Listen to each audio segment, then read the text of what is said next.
Hello there, everyone. Welcome to Blue Jackets. It's a fun Blue Jackets themed podcast. My name is Kevin, and joining me tonight is my co-host Hefty Duck. And as always, we always invite people to come on the show. Whether if they come on or not, that's a different story. If not, there's always next time. Anyways, we got a lot of stuff to talk about going on in the Blue Jackets world today. They played 4 games since our last show, and we're going to talk about all of those games. The Blue Jackets took 2 out of 4. It should have been 3 out of 4. What do we mean by that? We'll tell you why it should have been 3 out of 4. So there's that.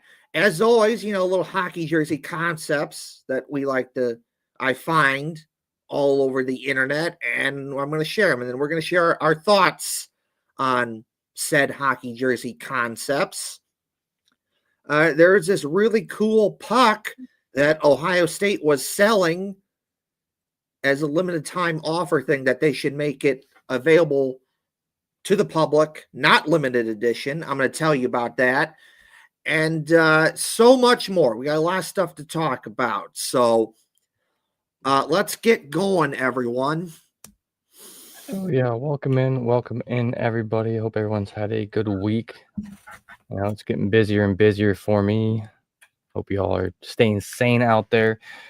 Big shout out to our audio listeners as always. Thank you guys for listening in. If you want to listen to us as well, check us out on Spotify, Apple, Google, wherever you can find podcasts. We're there. And also check out our YouTube if you're watching from there. Thank you very much. Don't forget to like and subscribe or whatever. If you're watching us on Twitter, check us out on YouTube. We're just the Brew Jackets out over there. Or if you're on YouTube and you want to check out our Twitter, we're at Brew Jackets Pod on there. Let's see. That's about it for all that kind of stuff. What a week it was. I thought there was a lot of good. Very true. There's also some bad. Yep. You know how we do. We always like to do a little give and a little take. That's right. As Kevin says. That's right. I do say so there's going to be a little bit of that going on this week. Something fun to start out though, something really lighthearted and not like important. Well, it's very important. Let me share my screen here real quick. Yeah. So this is from where I live, which I love seeing because I don't see that much hockey stuff in the area I live in. For those of you who don't know, I live in Holmes County, Ohio. I'm not going to say exactly where. I don't really care. Find me. Which is many people refer to as Amish country or whatnot. Yeah. And recently on Facebook, the Holmes County Dog Warden have named a bunch of their dogs after the Columbus Blue Jackets players, and they're up for adoption right now. There's one that has been adopted so far, according to this post. But yeah, I just had to shout out I follow these guys. I love supporting them. Unfortunately, I cannot adopt one of these little fellows right now, but it'd be great. If you're in the central, north central, northeast part of Ohio, maybe give these guys a little look. I'm going to bring up some of them. So this one's name is Mo, which I imagine if you found our podcast, you probably know that's referring to Adam Fantilli. Yeah. A little niche. Oh, a cute little dog there. Then we got Sibo over here. This guy looks like a troublemaker. For sure. We got Ollie looking right at you. A lot of these pups, they have like a brindle coat. And we have Cam. Is that for Cam Atkinson? Wait, who would be Cam on the team right now? I'm drawing blank. No one. I think that's just a reference to Cam Atkinson. Okay. Which would make sense. Cam Atkinson, long time. Yeah, he did just do that, sign that deal and then retire as a Blue Jacket. That was cool. And we got Goody after Goodbranson. This little guy sticking his tongue out. It's amazing. Then we have Marchie. I'm not sure exactly how they chose names for each different one. If they're like, this one just feels like it would be a Marchenko or whatever. But yeah, Holmes County Dog Warden Department and Adoption on Facebook. Check it out. It's pretty awesome.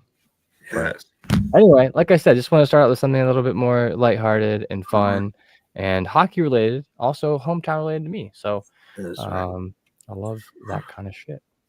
But wait, there's more, still more fun shenanigans, because as you know, we make you work for it. We're not going to give the goods right away. You got to watch a little bit before we give you the goods, which is like talking about the games and all that other stuff.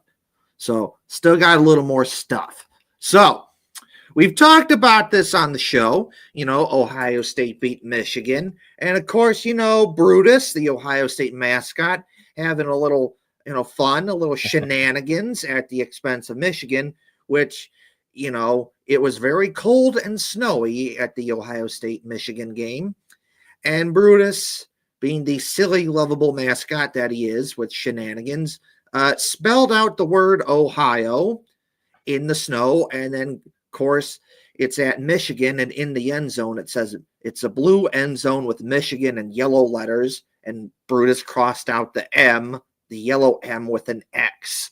And we shared that, and it was fun. However, though, I saw a cartoon version of that, and I had to share that on the show, so I'm going to do that right now. So, here we have a cartoon version from the Buckeye Show. From the Buckeye Show, an Ohio State show. It's a cartoon version of Brutus spelling out the word Ohio and crossing out the Michigan M with an X. So that's fun. I like this cartoon. That's pretty awesome. I mean, Hefty Duck, you are a artist yourself. So what you thinking here? No, I dig this a lot. This cracks me up. I'm a big fan. Yeah. But wait, there's more. There is more. Look at all of these Ohio sports teams beating a sports team from Michigan. Just outstanding. Outstanding. Look at this. We got the Cavs beating the Pistons. Obviously, the Blue Jackets beating Detroit. Ohio State beating Michigan. You got Akron beating Central Michigan. And the Cavs beating the Pistons again. So look at this. This is just great. This is just awesome. Sports teams from Ohio beating sports teams from Michigan. Hell yeah. What sport is that Akron one? That's college. Yeah, I know. Oh, I think this is all football, I think. Football. Oh, okay. Yeah. I was just I was trying to figure out what the score is, because obviously with basketball, it's very obvious. Yeah. Gotcha. 28-22. Hell yeah, go Zips. That's where I went to school for a while. There you go. Good time. So next up, we're going to put this up on the screen. So I've been wanting to show this on the show last couple shows, and I keep forgetting about it. So when the Blue Jackets were in Vancouver, Cole Sillinger posted this picture of Adam Fantilli in a hot tub having fun. Yeah, gotta get the thirst traps out there. Getting the guns out. Okay, so, I thought this is a cool picture to share. Just Adam Fantilli having fun in a hot tub. So there's that. Now, one last thing we're going to talk about before we get to the games, and that is this. So, of course, all right. So, Ohio State, they know what their bowl game is going to be. It's going to be the Cotton Bowl. And whoever wins Miami versus Texas Tech, that's who Ohio State's going to play. And this year's Cotton Bowl is going to be on New Year's Eve. Now, the Blue Jackets also play on New Year's Eve. Now, there are some people that, in my opinion, are wrong. They are saying, oh no, the Blue Jackets are going to have to change the start time because Ohio State plays that day. And I say, wrong! You are wrong! No, no, no, no, no. Under no circumstance should the Blue Jackets change the start time. Columbus is big enough to support the Blue Jackets and Ohio State. Not that long ago, this past November, what do you know? Ohio State had a home football game and the Blue Jackets had a home game at the same time. Did anyone change start times? Did Ohio State do it? Did the Blue Jackets do it? No. Both teams realize, hey, Columbus is big enough to support both. We don't need to change start times. No one needs to do that. So, no, for those people out there to suggest that the Blue Jackets need to change a start time because, oh no, Ohio State plays on the same day. No, you are wrong. You are wrong. Also, if you're so worried about Ohio State that day, you weren't paying attention to the Blue Jackets to begin with. It's fine. It is what it is. Go have fun, watch Ohio State, and you can come back and watch the Blue Jackets the next game. Okay? But do not suggest that the Blue Jackets have to move the game because, oh no, Ohio State. Like, no. No. Unacceptable.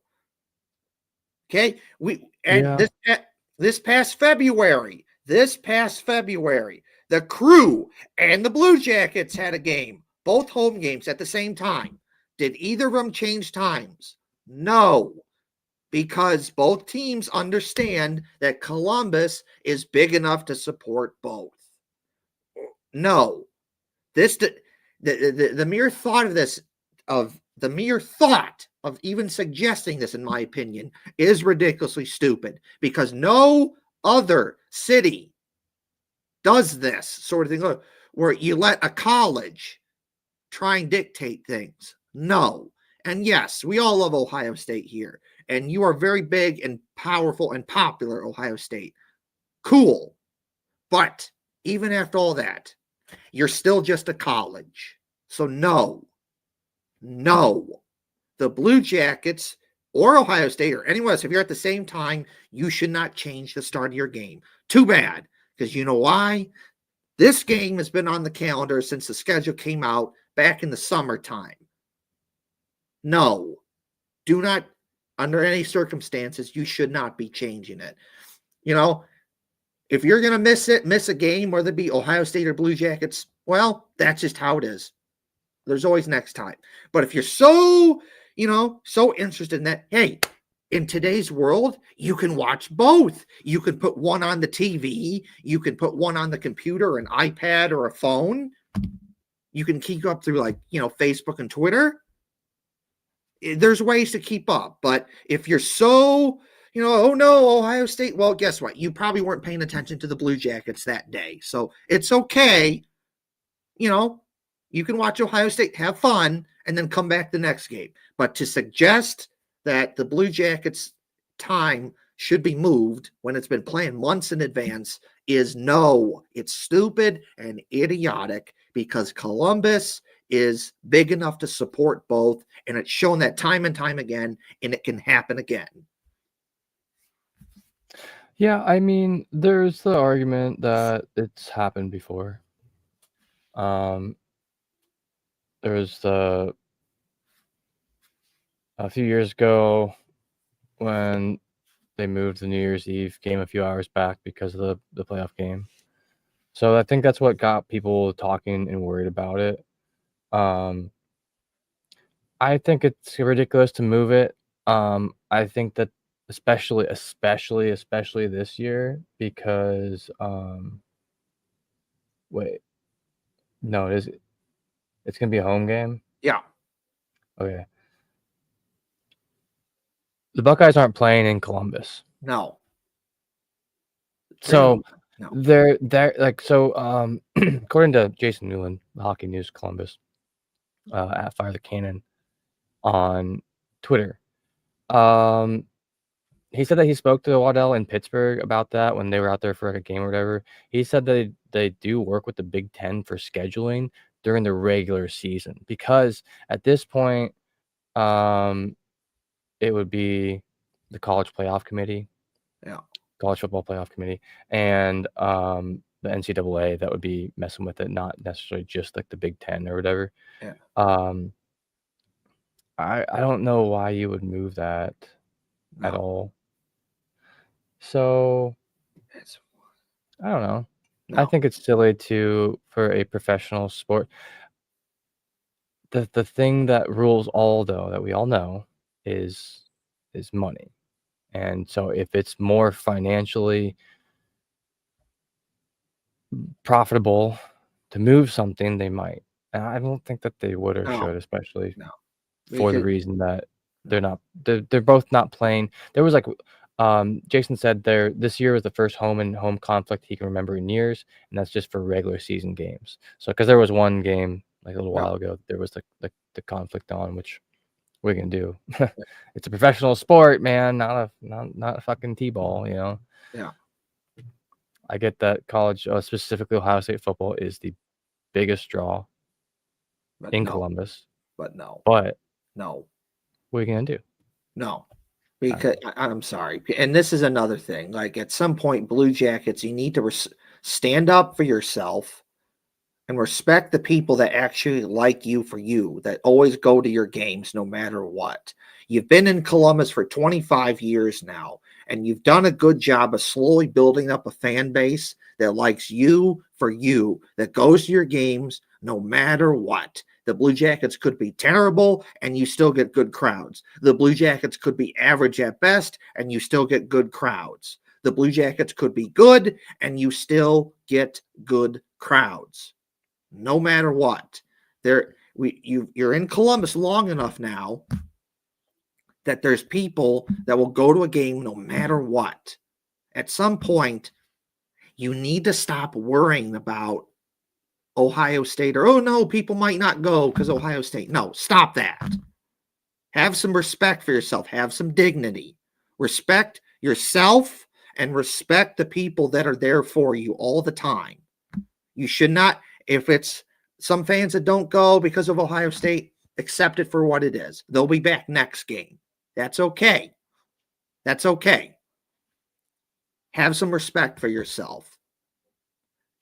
For once, and I understand the dynamics. Yes, Ohio State is the top, like they are number one on the sports totem pole in Columbus. I get it.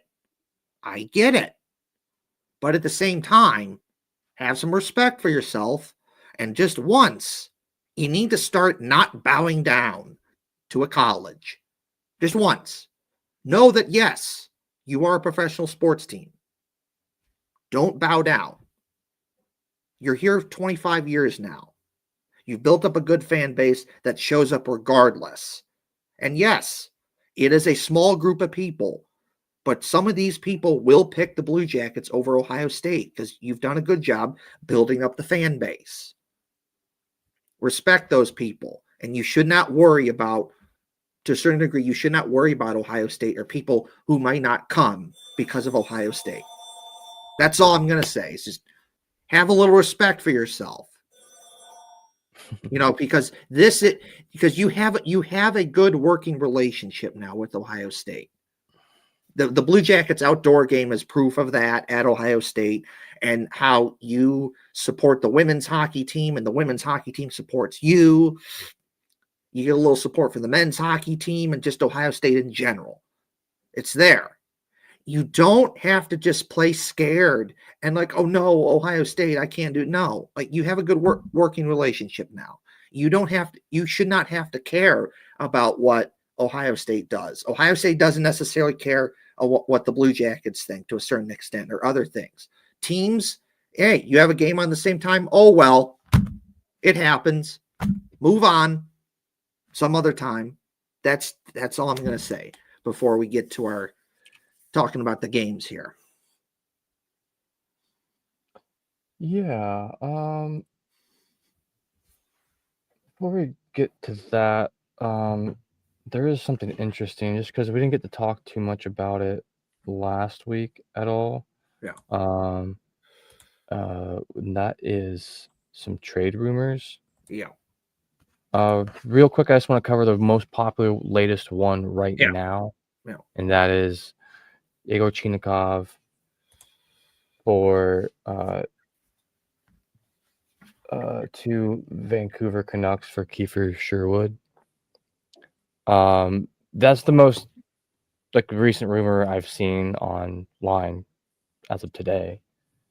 And I can understand what people are saying about this. I've also seen some other comments on Twitter that I don't know that I can disagree with at this moment, at this very moment. I want to talk about one that I saw. Man, I'm blanking at who said it. I feel so bad.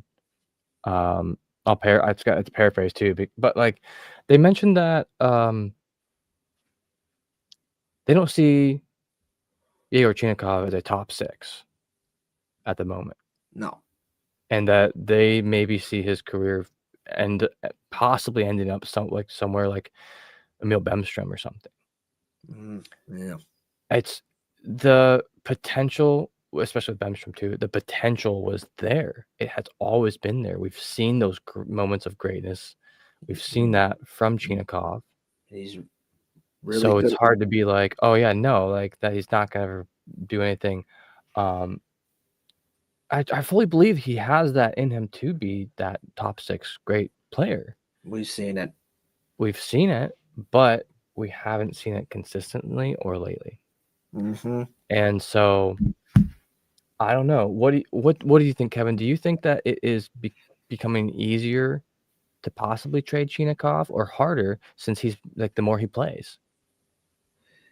But it's probably a little bit of both, because the thing is, Yegor Chinikov, when given the chance to play, he's good and shown that he can be that first line, second line guy. We've seen it.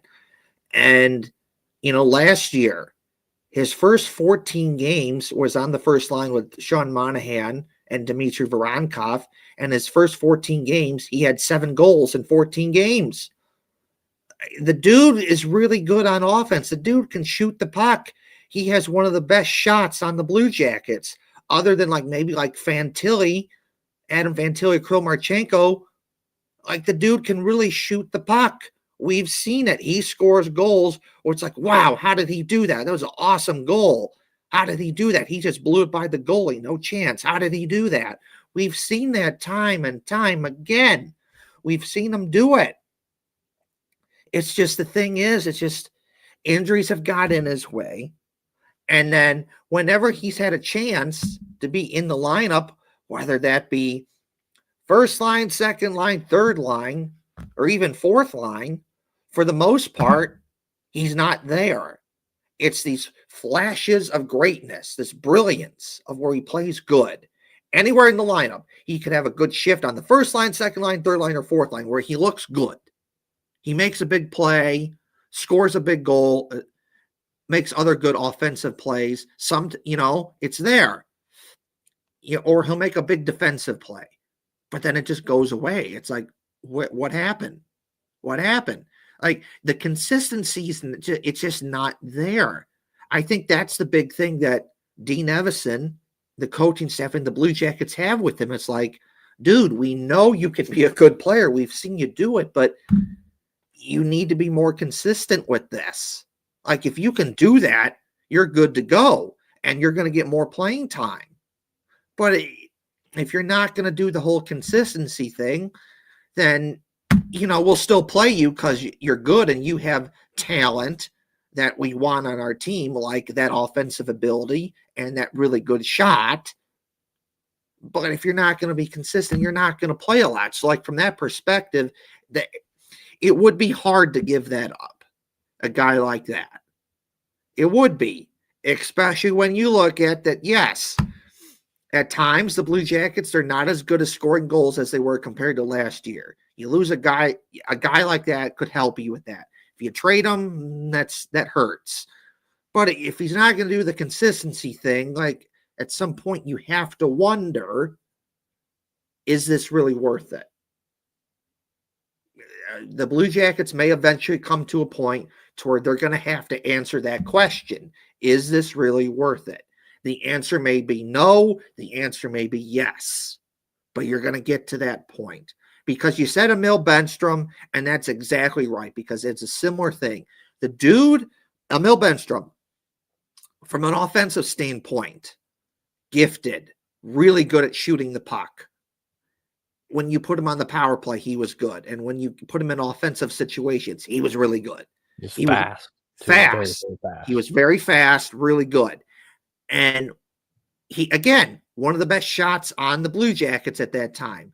And he's a guy you didn't want to have the puck if he was wide open. He would score goals like, wow, how did he do that? But not consistent. It's just kind of there.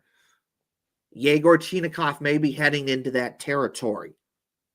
And if that's the case, at some point you may just have to say, we really like the player and what he can do, but if this is all he's going to do, then I guess we'll just have to try something else. Maybe you trade him to a different team, you get something for him, and then, you know what, Yegor Chinakhov, thank you for everything, but maybe you can go play for a different team and you can do better and get better minutes to where you're better suited. Because the truth is, he's a guy that's got first line, second line talent, and he's not really a third or fourth line guy. He's doing the best. He's doing the best he can with that. Very admirable. I like it. He's doing good with it. But it's still not a necessarily good fit, even if he is doing good with it. So it's just like, at some point, if it's not going to work, maybe you try something different and just get something for him.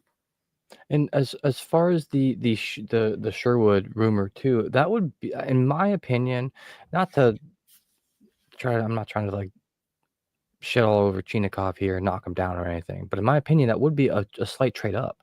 You're getting an older player, and what we've seen in the past from Waddell in the past year or two, is him going for more slightly older, experienced players or really big guys, because we have a young core that is fantastic to build around. So you bring in these experienced, possibly more experienced guys, and if Chinakhov, as many people are aware, he requested a trade back beginning of the season or like preseason, whatever. And Waddell said he's not going to do that just to trade him. He's not going to trade him just to trade him, get him out of here, and anything like that. It's got to be the right person, the right time.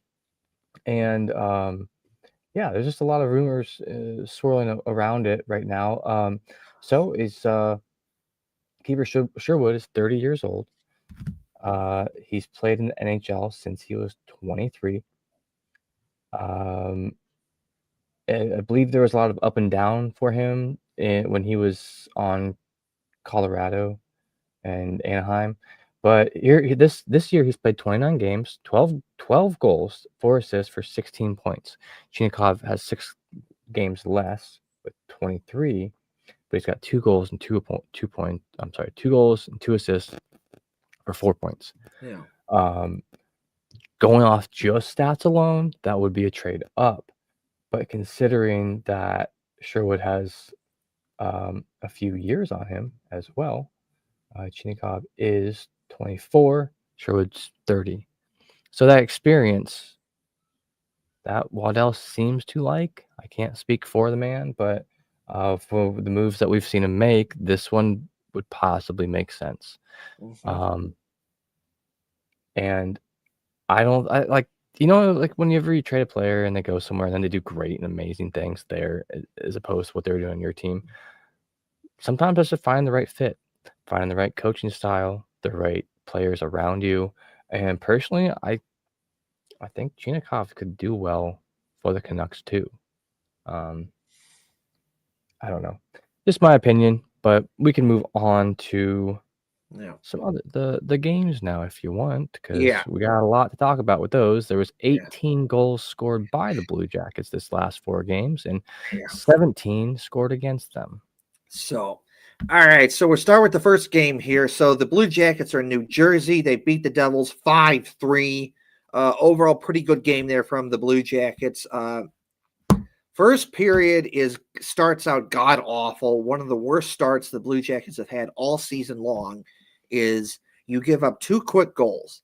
And it's not only that you give up 2 quick goals that's bad. It's just lazy, stupid. Again, if you want to have a bingo card for this show, you'd have the word brain fart on the bingo card because we say that every show. So there you go. If you had a bingo card, put one chip on the brain fart space because brain fart. We just said it. So there you go.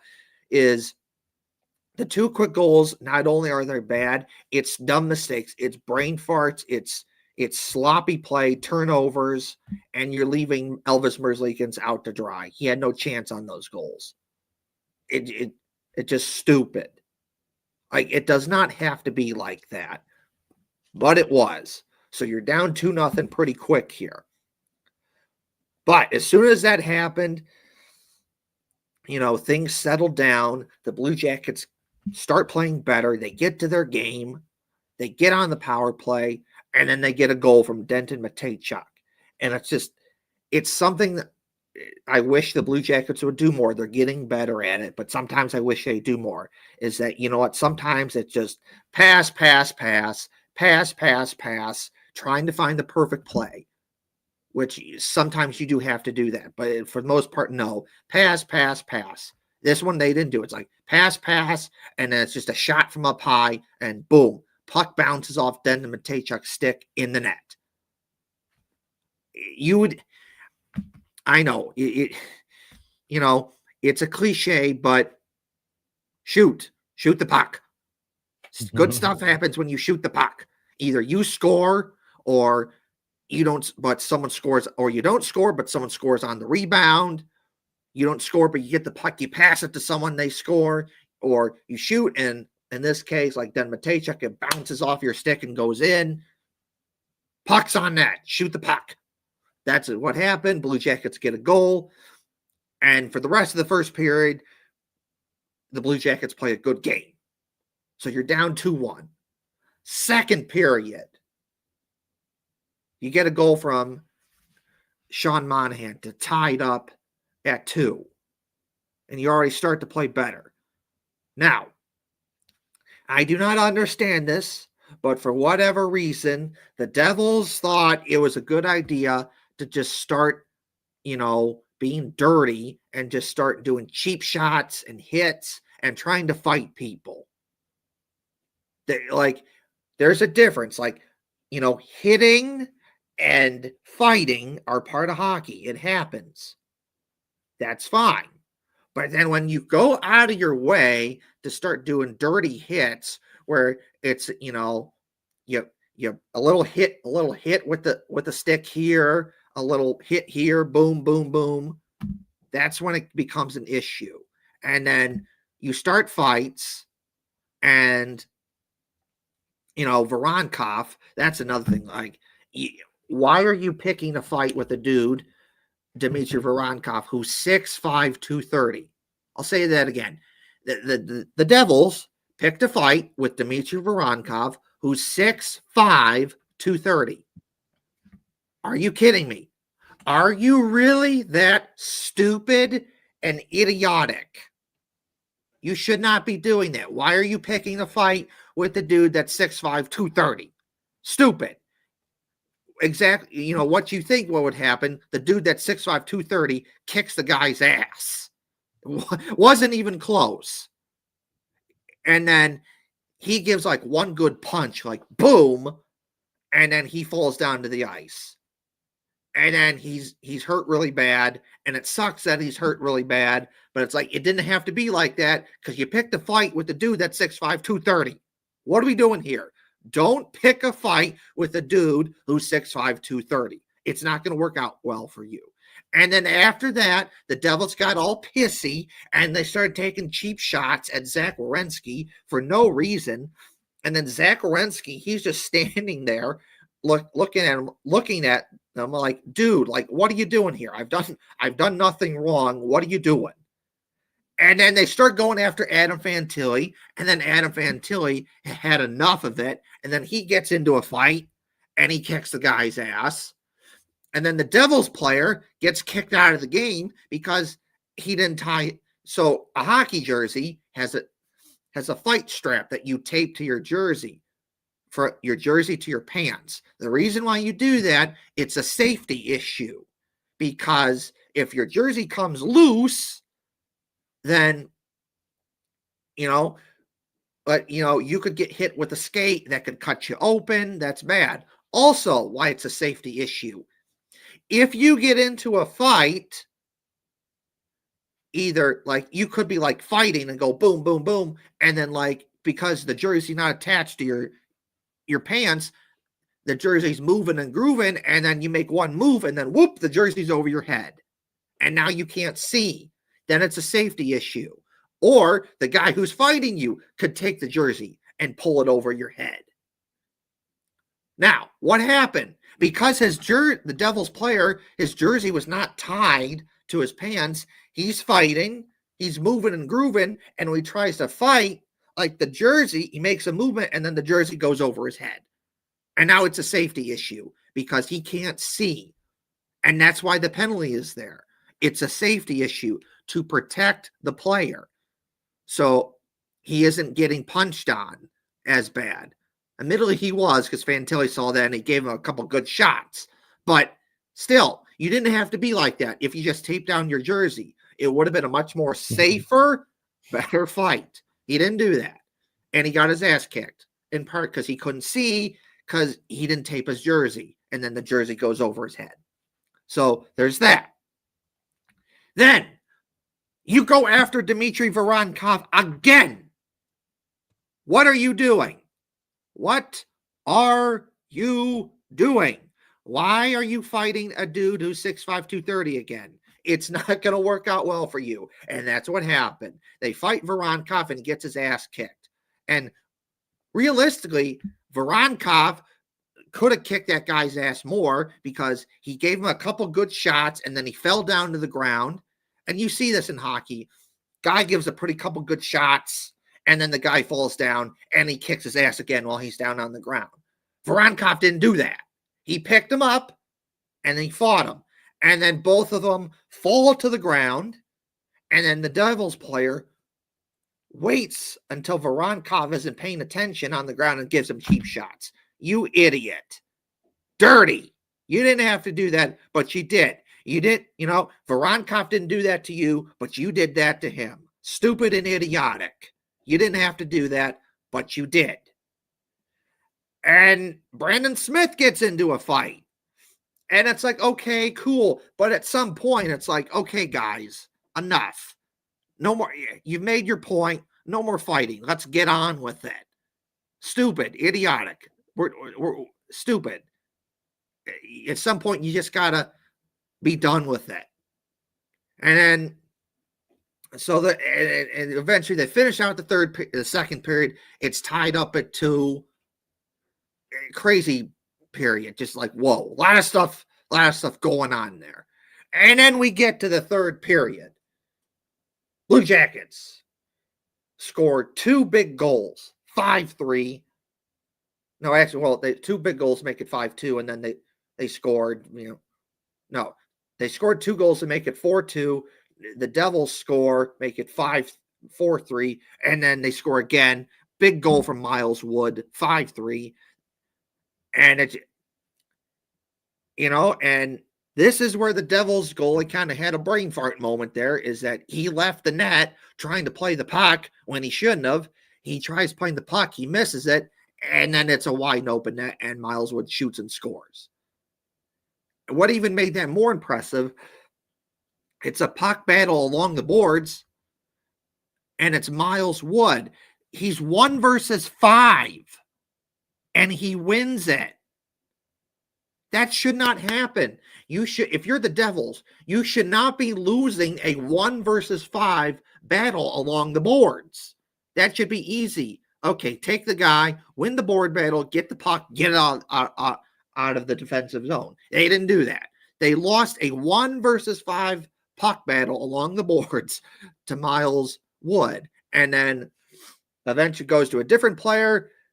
Miles Wood right in front of the net, shoots, scores because the goalie had a brain fart, left the net when he shouldn't, but he scored. So overall, pretty good game there. Fight showed some toughness, grit, attitude, determination, the ability to just fight and find a way to win.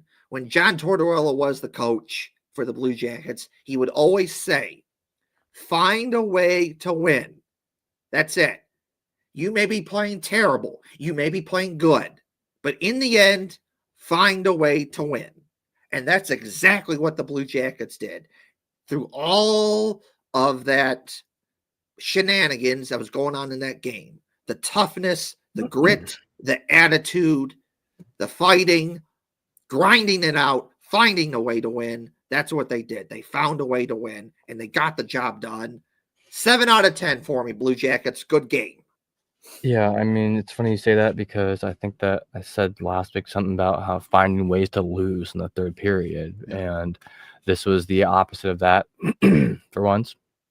I mean, that famously in the past few weeks, it's not been great for the Blue Jackets going in the third period with a lead. No lead was safe from getting fucked up, but we have a game here where they're able to do that, get a lead, and hold it. It made me a little nervous at the end there. So it starts off the power play goal from Nico Hischier. I don't know how to say his name actually, but it's kind of a blooper. Honestly, it was a crazy angle, and then also it just kind of like hit. Elvis did touch him. It just kind of blooped over his arm. I don't know how to say it. And what are you gonna do?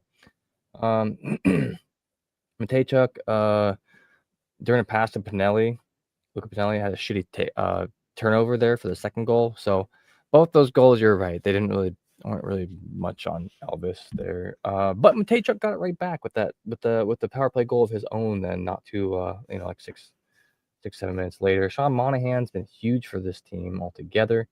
Love seeing him play. That was a sick knockdown. Puck was kind of bouncing around. He knocked it down with the stick to settle it. Swatted it out of the air like a fly. Pretty cool. Coyle's been doing a great job of cleaning up. He did that great for the first goal of the third period. Monahan. Okay, so all right.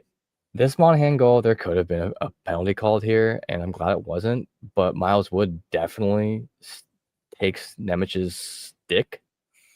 And you could see Wood's whole hand close around the stick. It wasn't like it was up under his armpit or something like that, and he was like dragging it away. No, you saw him just go yoink right out of his hand. Now, I don't really think that actually affected the play much, except for Nemec. Oh, okay, it did, because Nemec didn't have a stick, and instead of passing it, he kicked it to his teammate, causing a turnover, which Monahan was able to clean up for the goal. So I love watching you play, Miles, but I think you've been an amazing addition to this team, actually. Absolutely wonderful. Love watching you play, but good thing you didn't get called, man. So then that final goal for the New Jersey Devils from Timo Meier, and this one is another power play goal. Go figure. He was just left wide open. You can't do that. The other teams seem to have a really not that hard of a way to drag players out of position, like really bad. Yep. For the Blue Jackets, and this is just a prime example of it. I mean, you got to play a zone. You can't necessarily just play man to man. Obviously, you're down one man, so how do you do that? But yeah, they just left him wide open. You're leaving Timo Meier open backside. That's what's gonna happen. So then great. Once again, I was just praising them. So Miles Wood, great positioning for that shot. It was just a catch and release instantly. It was just solid shot overall. Good positioning, was where exactly he needed to be at the right time, and then good shot on top of it. Love seeing it. So I don't have much other comment on this game except for I love seeing the fight from Fantilli. We've seen it a few times, and this is future captain material right here. He doesn't go out of his way looking for fights, but when it shows up on his front door, he's there to answer right away, and he's not going to let himself get injured. I've seen comments out there online talking about, oh, well, Fantilli was fighting a guy who wasn't even ready to fight. Ready to fight? What? He wasn't even going for Siegenthaler. Jonas Siegenthaler came out of was dragging was skated 17 feet up to Adam Fantilli. He skated to Adam Fantilli. What do you mean he wasn't ready to fight? If you're not ready to fight, maybe don't skate at somebody then, I guess, and like try to drag them out of like the pile that's going on, because you're an idiot. Yeah. So I mean, he was trying to shake his gloves off. He obviously just sucks at whatever he was trying to do there. Yeah. Fantilli got the jump on him because he was They were both ready. I just don't know how you gonna say that a guy dragging someone out of a pile isn't ready to fight. That's why you're there. That's what he was trying to do. And Fantilli's embarrassed him. Tie your fucking jersey, bro. That's it. Just tie it. Like, why do you think that they made it a rule? It's literally a rule because Ty Domi used to just yank jerseys up over people's heads and just demolish them, or he'd like, let them take his off so he had more range of motion. What do you mean not ready? Shut up. Did you watch the game? Anyway, that's all my comments for that game. So I have a couple comments in regards to what you were saying there. So, of course, Owen, friend of ours, has been on the show many times. So on Facebook, there was some, saying, oh, Blue Jackets dirty and all that stuff, which isn't true. And Owen, with a good comment here, put it in his place and said, Dylan goes after another Jackets player. Voronkov jumps into to protect his teammate and kicks the shit out of him. That's old-time hockey. Guess NJ fans, New Jersey, are softer than Sharman. So, got to throw that one out there. And also, Scott Grigorakis, a Columbus friend of mine, responded to that Facebook post calling the Blue Jackets dirty when they're not and said, sucker punch, ? Fuck off. Dylan tried to cross-check Fantilli in the back of the head, then threw the first jab at Vronk. Don't start fights if you can't finish. Yeah. What do they think they are? Safe because Olivier's not out there? Are you shitting me? No, the rest of the team doesn't fight because they don't have to because he's out there. When he's not, what do you think?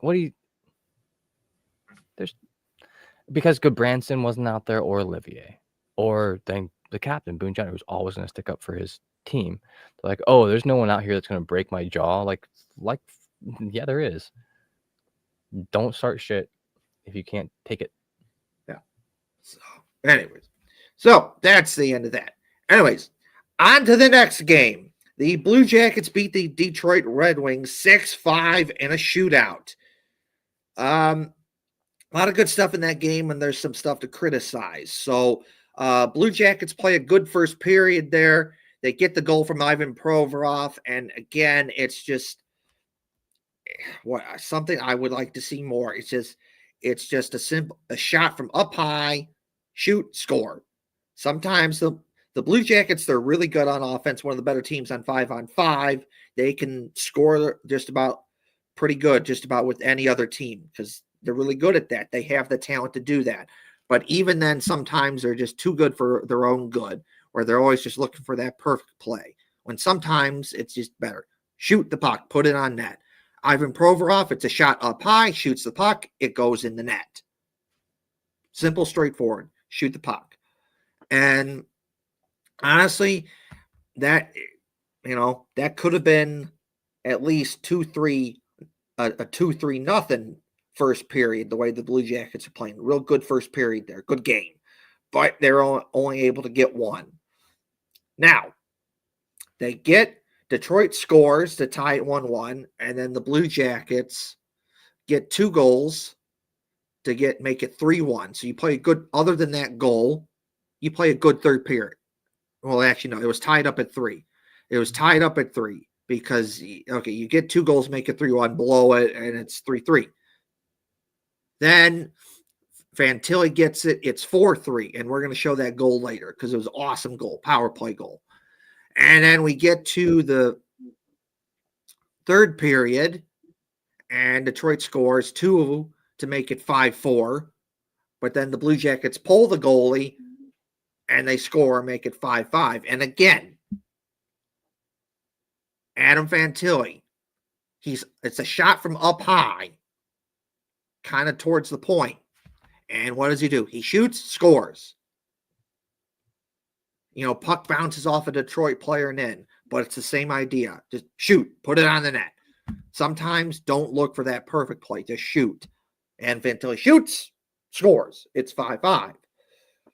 Get to overtime. Both teams have some good chances. They don't score. And we get to the shootout. And the Blue Jackets shootout magic continues, where The Blue Jackets have been good in shootouts. They are now 10-2 in the last 12 shootouts that they've played in. So 10-2 in their last 12 shootouts. That's pretty good. And their shootout magic continues. They get a big goal from Kent Johnson. They get a big goal from Kirill Marchenko to win it. And Elvis Merzlikins, his shootout magic continues. The dude is like a cheat code in shootouts. He is that legitimately good in shootouts. I don't get it. I don't understand why, but it's great to see that he's that good in shootouts, because basically if you're playing the Blue Jackets in a shootout and if Elvis Merzlikins is the goalie, let's be honest here, more likely than not, you're not winning that game. For whatever reason, Elvis Merzlikins is a cheat code in the shootouts, just ridiculously good in the shootouts. Kirill Marchenko, for whatever reason, he's ridiculously good in the shootouts this year. He's 4 for 4. 4 for 4. Ridiculously good. And it's not, he's to a certain extent, he's basically doing the same shot with the slight variation. He's shooting 5-hole. The only slight difference is he's hiding it in a slightly different way.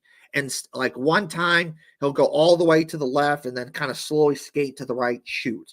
Or he'll do a little move where it looks like backhand and then shoot. Or a little skate here, a little skate there, shoot. Just a little. It's not that big, because you see some guys, they have like 5 moves, a juke here, and then they shoot. Marchenko, it's like maybe 1 or 2 moves. It's really not that different. And he scores. And the thing is, all 4 goals that he scored, 5-hole. Like, it's on the tape now. Teams can see this. Teams now know that if you're going to play the Blue Jackets and you're in the shootout, and if Kirill Marchenko is out there, he's going to shoot 5-hole. And you still can't stop it, because Kirill Marchenko is that good in the shootout. That good. So the shootout magic for the Blue Jackets continues. They continue to be good in the shootout. That's great to see. This is where I'm going to be a little nitpicky here. As good as that was for the Blue Jackets to play a good game for the most part, to get 6 goals, to win in the shootout, find a way to get it done. Kent Johnson, awesome. Kirill Marchenko, awesome. Elvis Merzlikins, awesome. It should not have been like that. No. It should not have been like that. Why? Because when you look at Detroit this past season when they played the Blue Jackets, there was 2 weaknesses that Detroit had that led to them losing 2 out of 3 to the Blue Jackets. And the weaknesses were this: their penalty kill sucked, and they were horrible on 5-on-5. That's what did them in against the Blue Jackets. It's the reason why they lost 2 out of 3. And what happened? And what happened this game? Detroit, god awful on 5-on-5. You take those power play goals away, they really have nothing. They're not really in the game. The score should be 4-2, not 6-5. So if you don't give them those chances for those power plays, which they're good at, you don't give them those chances, it's basically nothing, because their issues last season of sucking at 5-on-5, having a bad penalty kill, are still a thing this season when the Blue Jackets played them. And John Butchergross and AJ Malesko were the announcers for that game, because it was on ESPN Plus, nationally televised game. And that was the thing that they kept on saying about Detroit. That game was like, man, their penalty kill's not good, and they're not good on 5-on-5. They're terrible. Like, if they could just fix that, they'd be a real good team. They'd be in a good position. But their penalty kill and their horrible 5-on-5 play cost them against the Blue Jackets like it did last season. So if you don't give them those power play chances, this game is really not that close because they would not have the 5-on-5 play to match the Blue Jackets, who are really good at 5-on-5. So pretty good game, but that's the nitpick there. Don't give them those chances, and otherwise it's not even really that close. So overall, pretty good game minus that. I'm still going to say 7 out of 10. Yeah, I'll agree with that to a certain extent. I think that it could have been, there are definitely some points that I'm going to agree with you on here where it could have been better. There were 10 regular time goals in this game. Of those 10 goals, 5 of them were power play goals. 3 belonged to the Red Wings, 2 belonged to the Blue Jackets. And this is something that almost came back to haunt them in the Devils game. Comes back to haunt them all the time. The best possible thing the Blue Jackets can do right now to improve their penalty kill is to not get penalties, because I don't know what the hell is going on. And it's improved here and there, and I think at the beginning of the season it was a little bit better too, but once the tape was out, I don't know. It was really, it's just rough to watch their penalty kill at times. Their power play is doing better for the most part. They're ranked like right in the middle, I think, of the NHL as for their power play. So I think that's part of it too. I'll discuss this right now just real quick because I'm thinking about it. The Blue Jackets are in the middle of the pack. They're at the bottom of the Metro, but they're not at the bottom of the league. No. And currently, they're ranked 18th, which is in the bottom half. Yes. But what we're seeing here is them playing against the Metropolitan Division so much that it feels like they're it's like trying to like get out of quicksand or like running through sand or something like that, like really deep. It's hard to see why, it's hard to see how good they're actually doing comparatively because of being in the Metro Division. You put them out west and they're like second, third place or so. Well, not second, but they would be 1, 2, 3, 4, 5, 6. They would be 7th. Yep. If they're out west. Let's see, they are currently 1, 2, 3, 4, like 14th, 15th, 14th in the East. You know, they would be the Washington Capitals are leading the Metro right now with 39 points. And the Buffalo Sabres are holding up from the rear with 26. So there's a 13-point difference. Colorado has 48 points in the Western Conference. Dallas 45. And then bringing up the rear there is Nashville 24. So there is a hold on, let me think, 24-point difference between the bottom of the Western and the top. So there are definitely times where the Blue Jackets have sucky moments, but they don't suck.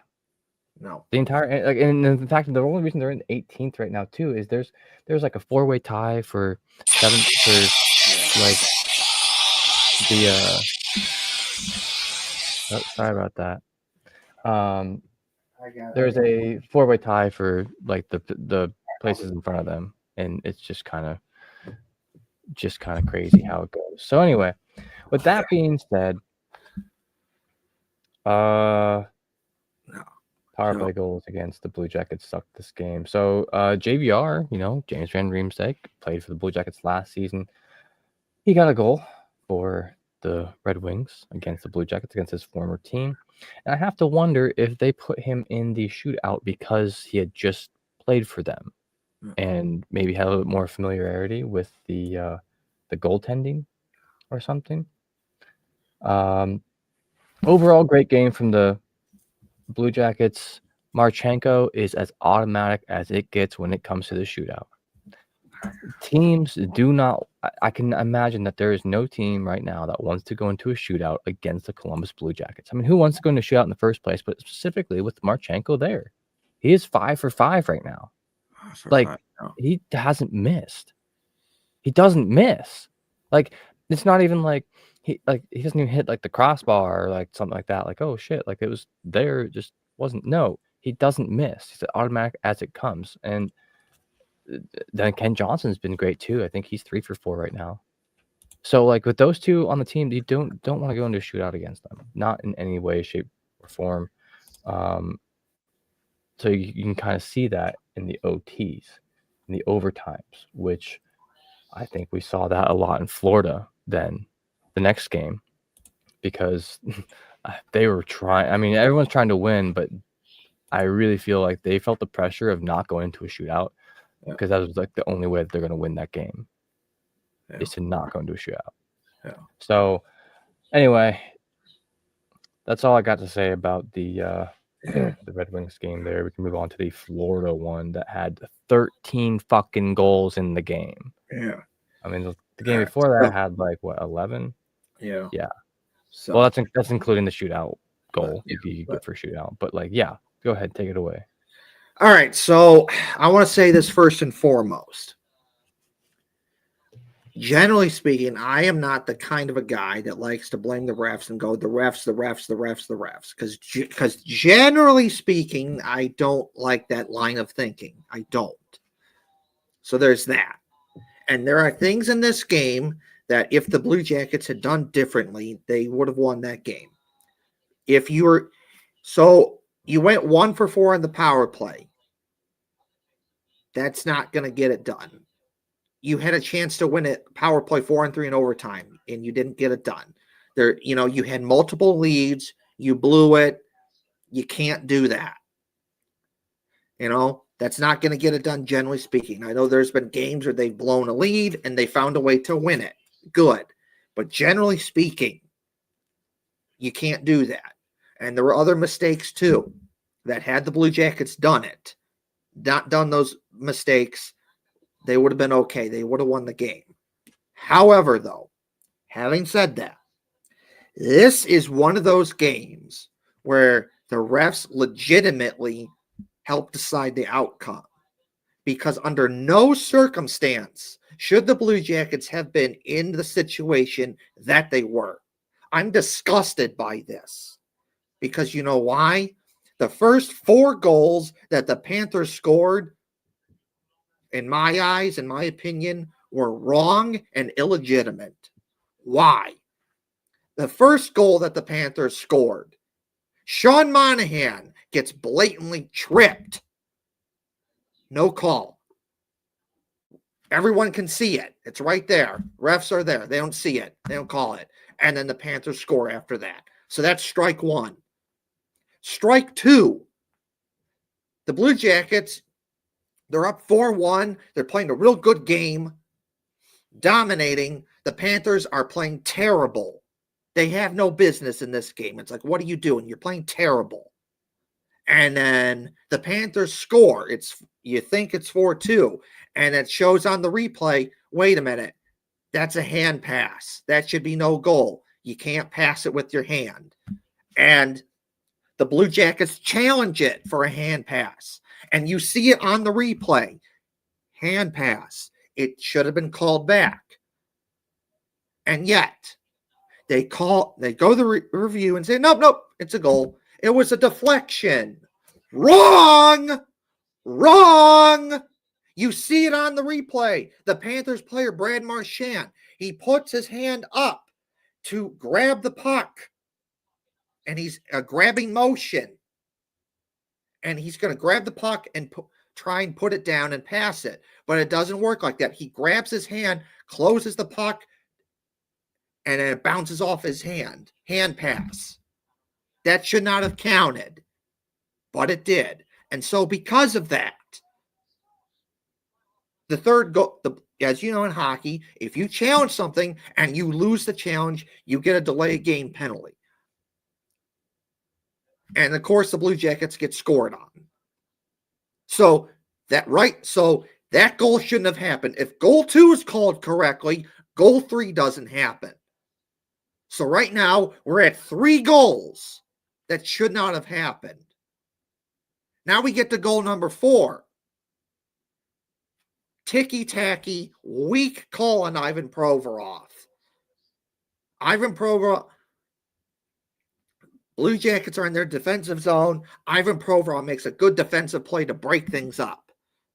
The Panthers guy skates into Provorov, and they call a penalty on Provorov. Are you kidding me? No, that's not a penalty. The Panthers player skates into Provorov. That's not his fault. Why are you making that call? And what do you know? The Panthers score. Just disgusting. Pathetic. It did not have to be like that. The Panthers are a really good team. They've played in the last 3 Stanley Cup finals, and they've won 2 of them. They're good enough that they don't need help. They don't. They don't need help. They very easily could have came back from that on their own because they're that good. They don't need help. The Blue Jackets were playing a good game. They're up 4-1. Everything is, minus that 1 goal, everything is going their way. But the refs, they just had to jump in there and save the Panthers. And do these calls to give them freebie goals that should not have happened. This is disgusting. This is unacceptable. You should not be doing this.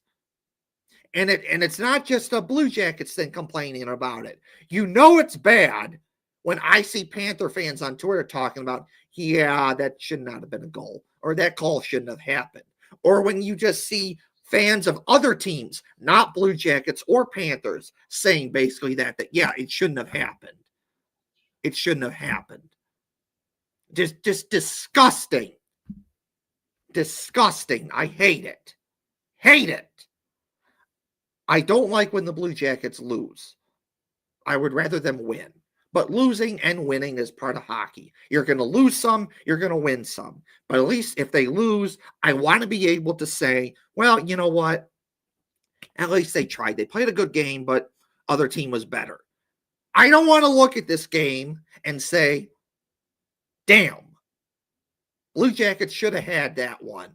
Yes, they made some mistakes that cost them, but they should not have been in that position to begin with. They should not be in a position where they get screwed because the refs make a decision to make some calls that should not have happened. Ridiculously stupid, utter nonsense.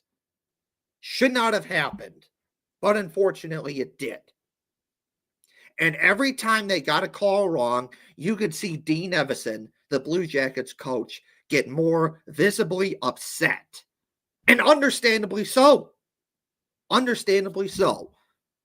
Because when you make mistakes that are that blatantly bad, where everyone can see it, that changes the momentum of the game forever.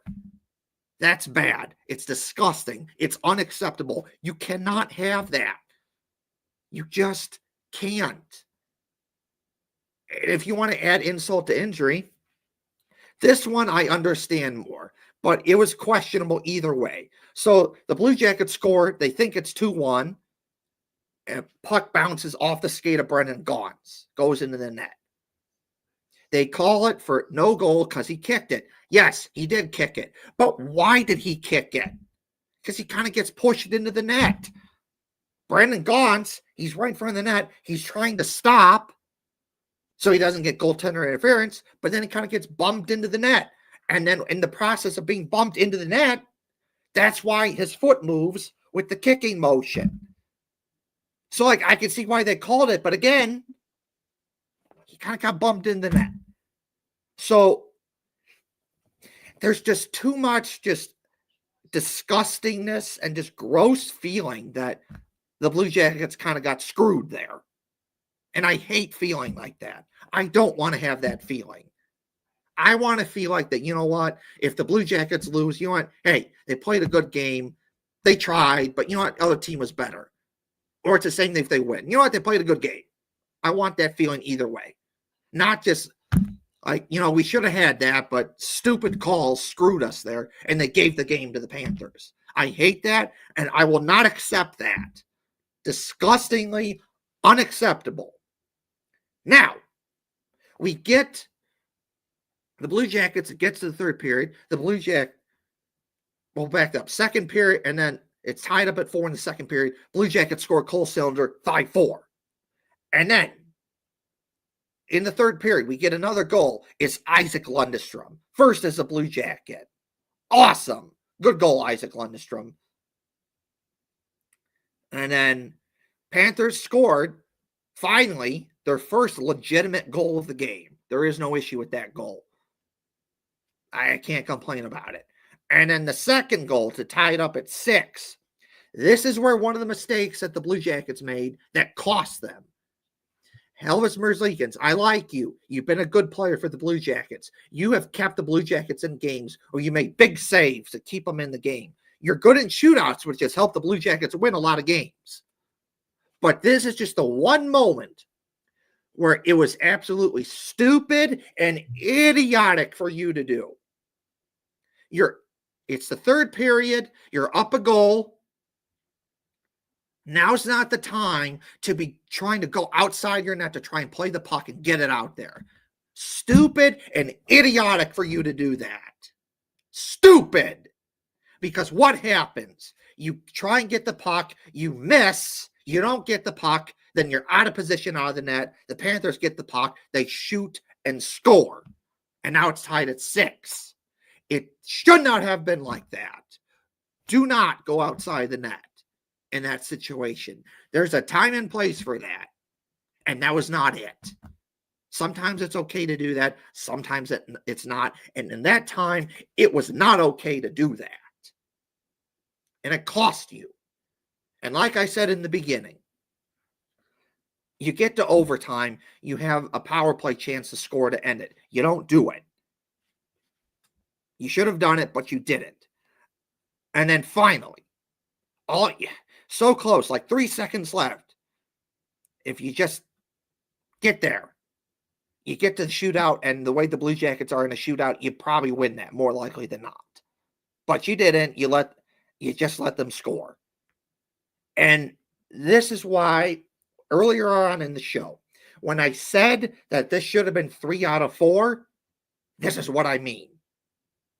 This is what I mean. This should have been 3 out of 4. Hefty Duck and I should be on the show right now talking about how the Blue Jackets won 3 out of 4, but they only won 2 out of 4 because of some dumb mistakes made by the Blue Jackets, but they should not have been in that situation to begin with. For whatever reason, the refs made the decision to save it for the Panthers and bring them right back in the game when they should not have done that. Stupid, idiotic nonsense. Calls that should not have happened. If called correctly, this game is a 6-2 Blue Jackets win. So I have so many emotions and just so much, like, there was good stuff I like and just so much anger and just disgust by this, that the Blue Jackets got screwed and it got taken away from them when it didn't have to be like that. So this should be at least a 7 out of 10 game. Had they won, I would have said 7 out of 10, but they lose, so it's a 6. But it should not have been that. The Blue Jackets should not have been in the position that they were. Unfortunately, they were, because dumb mistakes, but also a big reason why they lose is because they got screwed by some stupid-ass calls that should not have been a thing to begin with. If you call this game correctly, it's 6-2 Blue Jackets. Yeah, I kind of thought it was a bit ridiculous myself. I mean, I have to agree with a lot of the sentiment there. Very rarely would I ever say that, like, a team, like what we say about Detroit all the time at the outdoor game thing, Yeah. where they say that there's been a penalty there, that would have changed the game for them, blah, blah, blah. I have no doubt that it would have changed the game for them, but it was also a penalty. And so we have some cases here with some really, really soft calls that I feel like weren't consistent Yeah. with either the other Blue Jackets games or the rest of the NHL in general. And I mean, we're seeing a Florida team that's struggling right now compared to where they have been at before. They might be fifth in their division, but they're behind the Blue Jackets in points. They're behind the Blue Jackets in the conference. So I get that like maybe that doesn't look great for the league when you have a team as good as the Panthers floundering this year, like they are. To be fair, the entire league's great. The Eastern Conference is great. The Atlantic Division is I don't think it's quite as on the same level as the Metro, but I mean it's a very good division. It's in the East.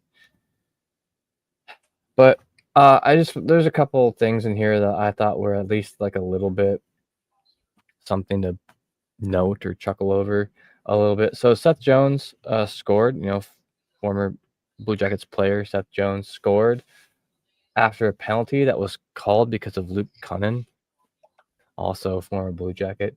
I mean, you're going to get that throughout the whole league. But anyway, I just thought that was like a little bit funny, I guess. Former Blue Jackets causing them to lose. I'm curious about, so at the end of the game in OT, there was like a period where on TV it was hard to see exactly what happened, but all you saw was the special teams coach, I believe, yelling at what I thought was the ref or something. Because what I thought happened was that they were being rushed, and he's like, "What do you mean? We have this time." I couldn't read his lips. I couldn't. But looking back from other posts, whatever, Brad Marchand was over, literally attempting to spy on the Blue Jackets. If it were not my team, and I saw that replay, would I think it's hilarious?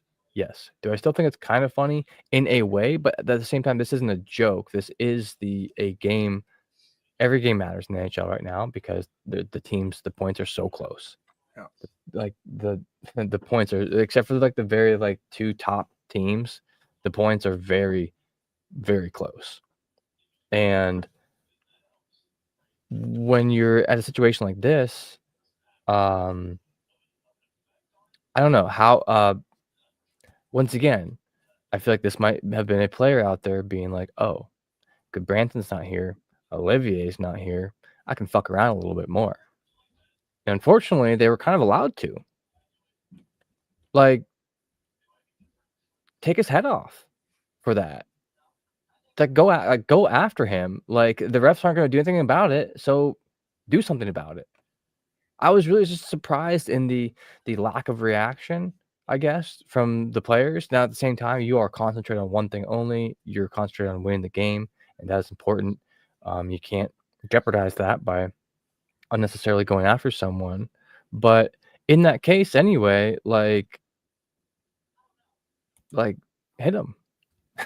I'm not like I don't have no better way of saying that. Like, go after him and make it a problem, because he is a problem. Like, that could very well have given him all the information he possibly needed. Who knows?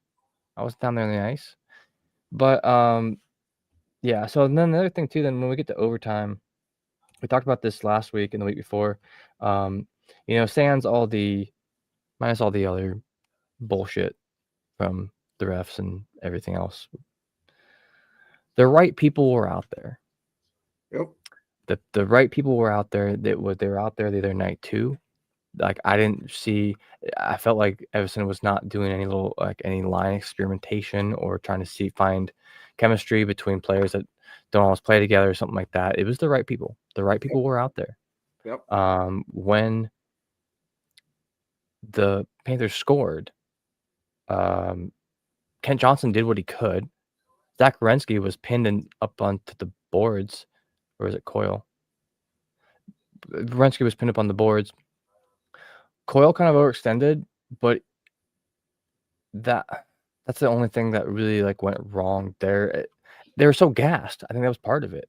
Yeah. I don't think that this had anything to do with Johnson. The pass that was made was incredibly lucky and amazing. It didn't hit Kent Johnson or his stick. I don't know how. That was about as close as you can possibly get to stripping someone of a pass without actually doing it. And I don't know how it got through, but it did. And that was the game. And they got there by some bullshit. But Can't change the past, I suppose. We can look on to the next one. That's all I got to say about that game. I don't even want. I'm hesitant to even give it a rating because I'm so mad about it. I think the Blue Jackets played at a 8 out of 10. I think that the game itself would have been a 6 out of 10 for me just overall. Yeah. That wasn't good hockey to me. Yeah, you have a 13-goal game, but I thought that the Caps game was a better game, and the 2-0 Caps win. But I really think it was a better game. And once again, we also have the Eastern Conference just looking so much better than the West. Yeah. So yeah, take her away on the Caps game there. So honestly, this is about as good as a game you can get without scoring a goal. Because from an offensive standpoint, the Blue Jackets probably used up all their magic from the day before. But even if you put that off to the side, that was still that was the best you could have played without scoring a goal, because the 5-on-5 play was better compared to what the Capitals had that game. The Blue Jackets were the better 5-on-5 team from my perspective. They had a lot of chances to put it away. They did. They, from a 5-on-5 perspective, they did a good job. So there's that. And defensively, other than giving up the 2 goals, they did good.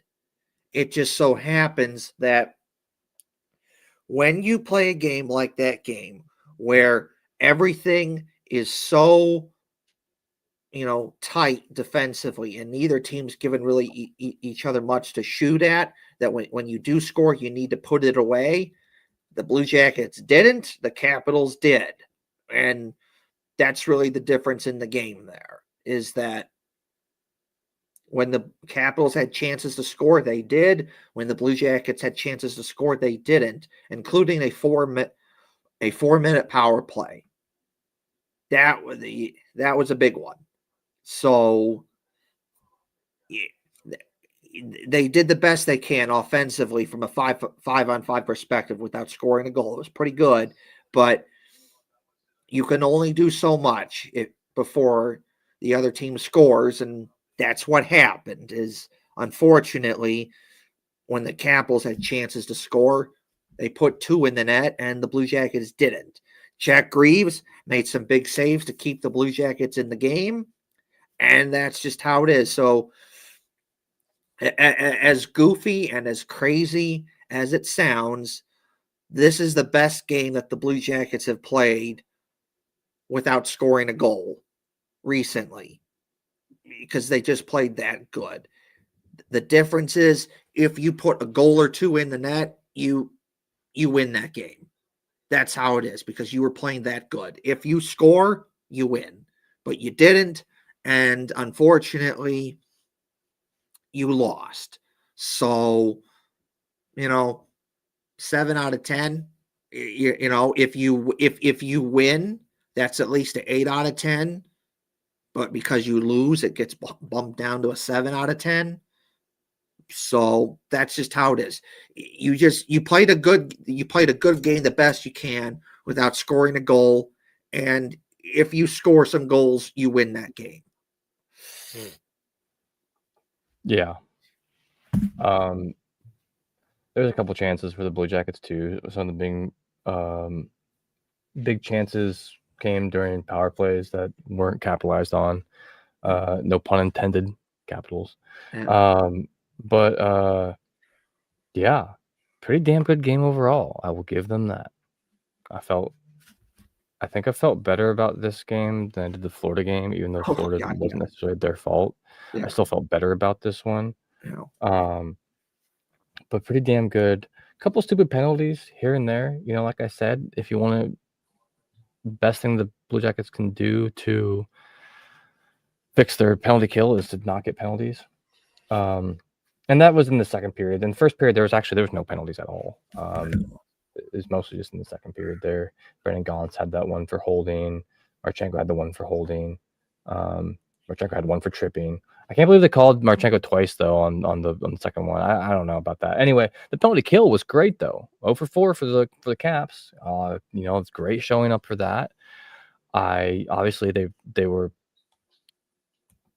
probably pretty spent after this is the second game in as many days.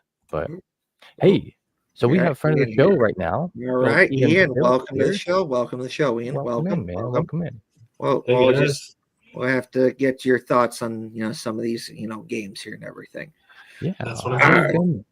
So, we're Hefty Duck and I were wrapping up the Capitals game that they played, but we'll get back to you and you can share your thoughts on what happened with the game against the Devils, the Red Wings, and some of that stupid bullshit against the Panthers where they kind of got screwed there, and the Capitals and all that other stuff. So, real quick, how much time you got with us tonight, Ian? Should have a good 20-30 minutes here. All right, so we'll get you in here a little bit game by game. What are you thinking here? It's been an interesting last couple weeks, I will say, with the third period leads being the most pressing issue. I'm sure that's no secret by now. I actually did go to the game in Detroit a couple weeks ago, and after the game, someone was talking to us, and it seemed like that was kind of in the back of his mind. But since then, it's happened a few more times, and it's still an issue. So maybe not, the last two games, but there are separate issues there. I think the game versus Washington, I know they say a lot. We played good, and the fans are tired of hearing it.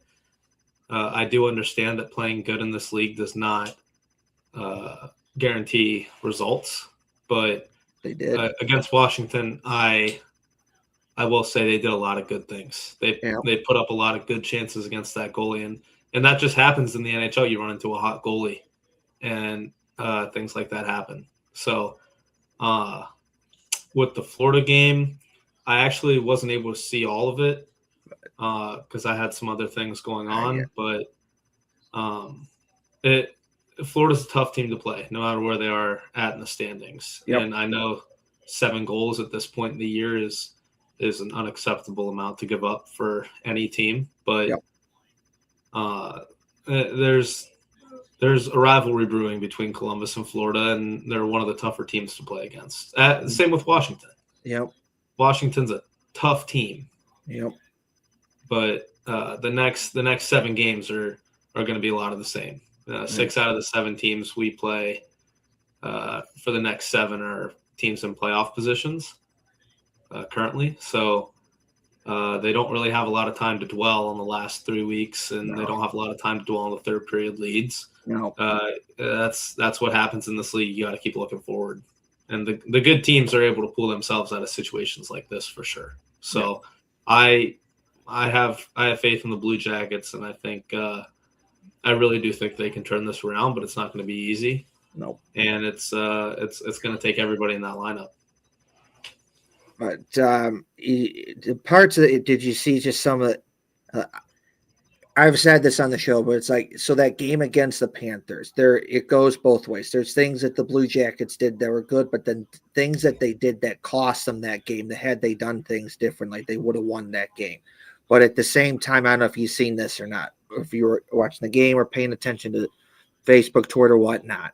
But then just some of those calls that happened were just putting the Panthers right back in the game, where it's like, we're not going to call a tripping call against Monahan that should have been called.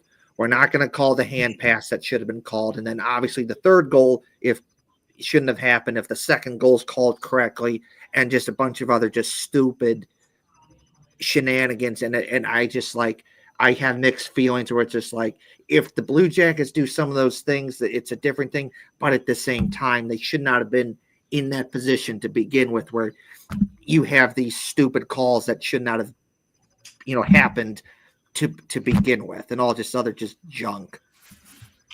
I understand where you're coming from, Kevin, and that's it's a thing in hockey. I played hockey for a long time.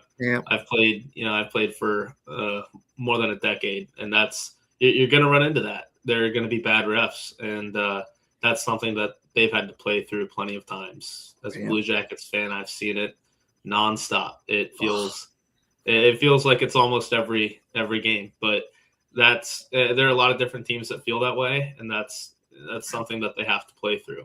Yeah. And bad calls are one thing, but bad calls are not responsible for all 7 goals that went in. Oh, I agree. So I agree. There's a point, where I agree. where you have to look internally instead of looking for those. I'm not going to say excuses, because there's a lot of validity in that belief that there were some very bad missed calls during that game. Yeah, there were some bad missed calls in that game, but at the end of the day, that's just another thing that they can't focus on. I've preached that. I've coached for a while, and I always preach to the teams, you got to control what you can control, and everything else, you just kind of got to let it go. You got to do your job. That's fair. So what were you able to catch from against the games against the Devils in Detroit? Your thoughts on that? Detroit. I did attend, and I think the game in Detroit, there were a lot of good things that were at play there too. The home game against Detroit this past. Oh, the home game. Yeah, I actually did not get a chance to see that game in person. I had an event here back at school, but I did see part. I saw part of it. Yeah. But yeah, it's tough having those kinds of those losses. No, so I basically summarized like this: is that for the most part, pretty good game for the Blue Jackets, and then they get to the shootout where they're just like magic and just ridiculously good. Elvis Merzlikins good, Kent Johnson good, Kirill Marchenko ridiculously good in the shootout. Yeah. And there was 2 power play goals, 2 goal game from Adam Fantilli, a lot of good stuff. A lot of good stuff there. But it does not have to be like that, because Detroit still has the same weakness that they had against the Blue Jackets last season, which is their penalty kills sucked, and they sucked at 5-on-5. And when you suck on 5-on-5 against the Blue Jackets, not a good recipe for success. And John Butchergross and the announcers talked about this, that they suck at 5-on-5. Their penalty kill isn't very good, but their power play is good, and that's what keeps them in games. If the Blue Jackets don't give them those power play opportunities, they're not really in the game. So if you just don't do that, different game. But good to see that the Blue Jackets still found a way to win. Yeah, and I think the game in Columbus was that shootout win, and the game against the Devils, I did see that game, and that game was fun to watch. And that I think is another, like I said, it's a rivalry that's brewing. I think Matthew Olivier should have that game circled on his calendar for when they come back. But that game, I think the Blue Jackets did a great job, not just keeping their cool, but not allowing New Jersey to pull them into that emotional game. Because when you play emotional, you get away from your systems, you get away from your game plan, and it doesn't lead to good things. And I've seen them fall into that a few times, especially 2 years ago when they were doing a lot of losing. When they were in the midst of that rebuild, they played a lot of emotional hockey. And I think that's something that Dean Evason is especially good at, is keeping the emotions down. He doesn't always do it himself, but he's with the way his team plays, they play a hard physical game. It's pretty easy to get caught up in some of the BS, for lack of better terms, when you're playing that way. And in his brand of hockey, it leads to a lot of that after the play, after the whistle type of scrums. So I think they defended themselves against New Jersey. I think they didn't allow themselves to be pushed around, but at the same time, they didn't. They weren't excessive, and they weren't over the top in the way that they did that. No. And I think that's why they won the game. Yeah.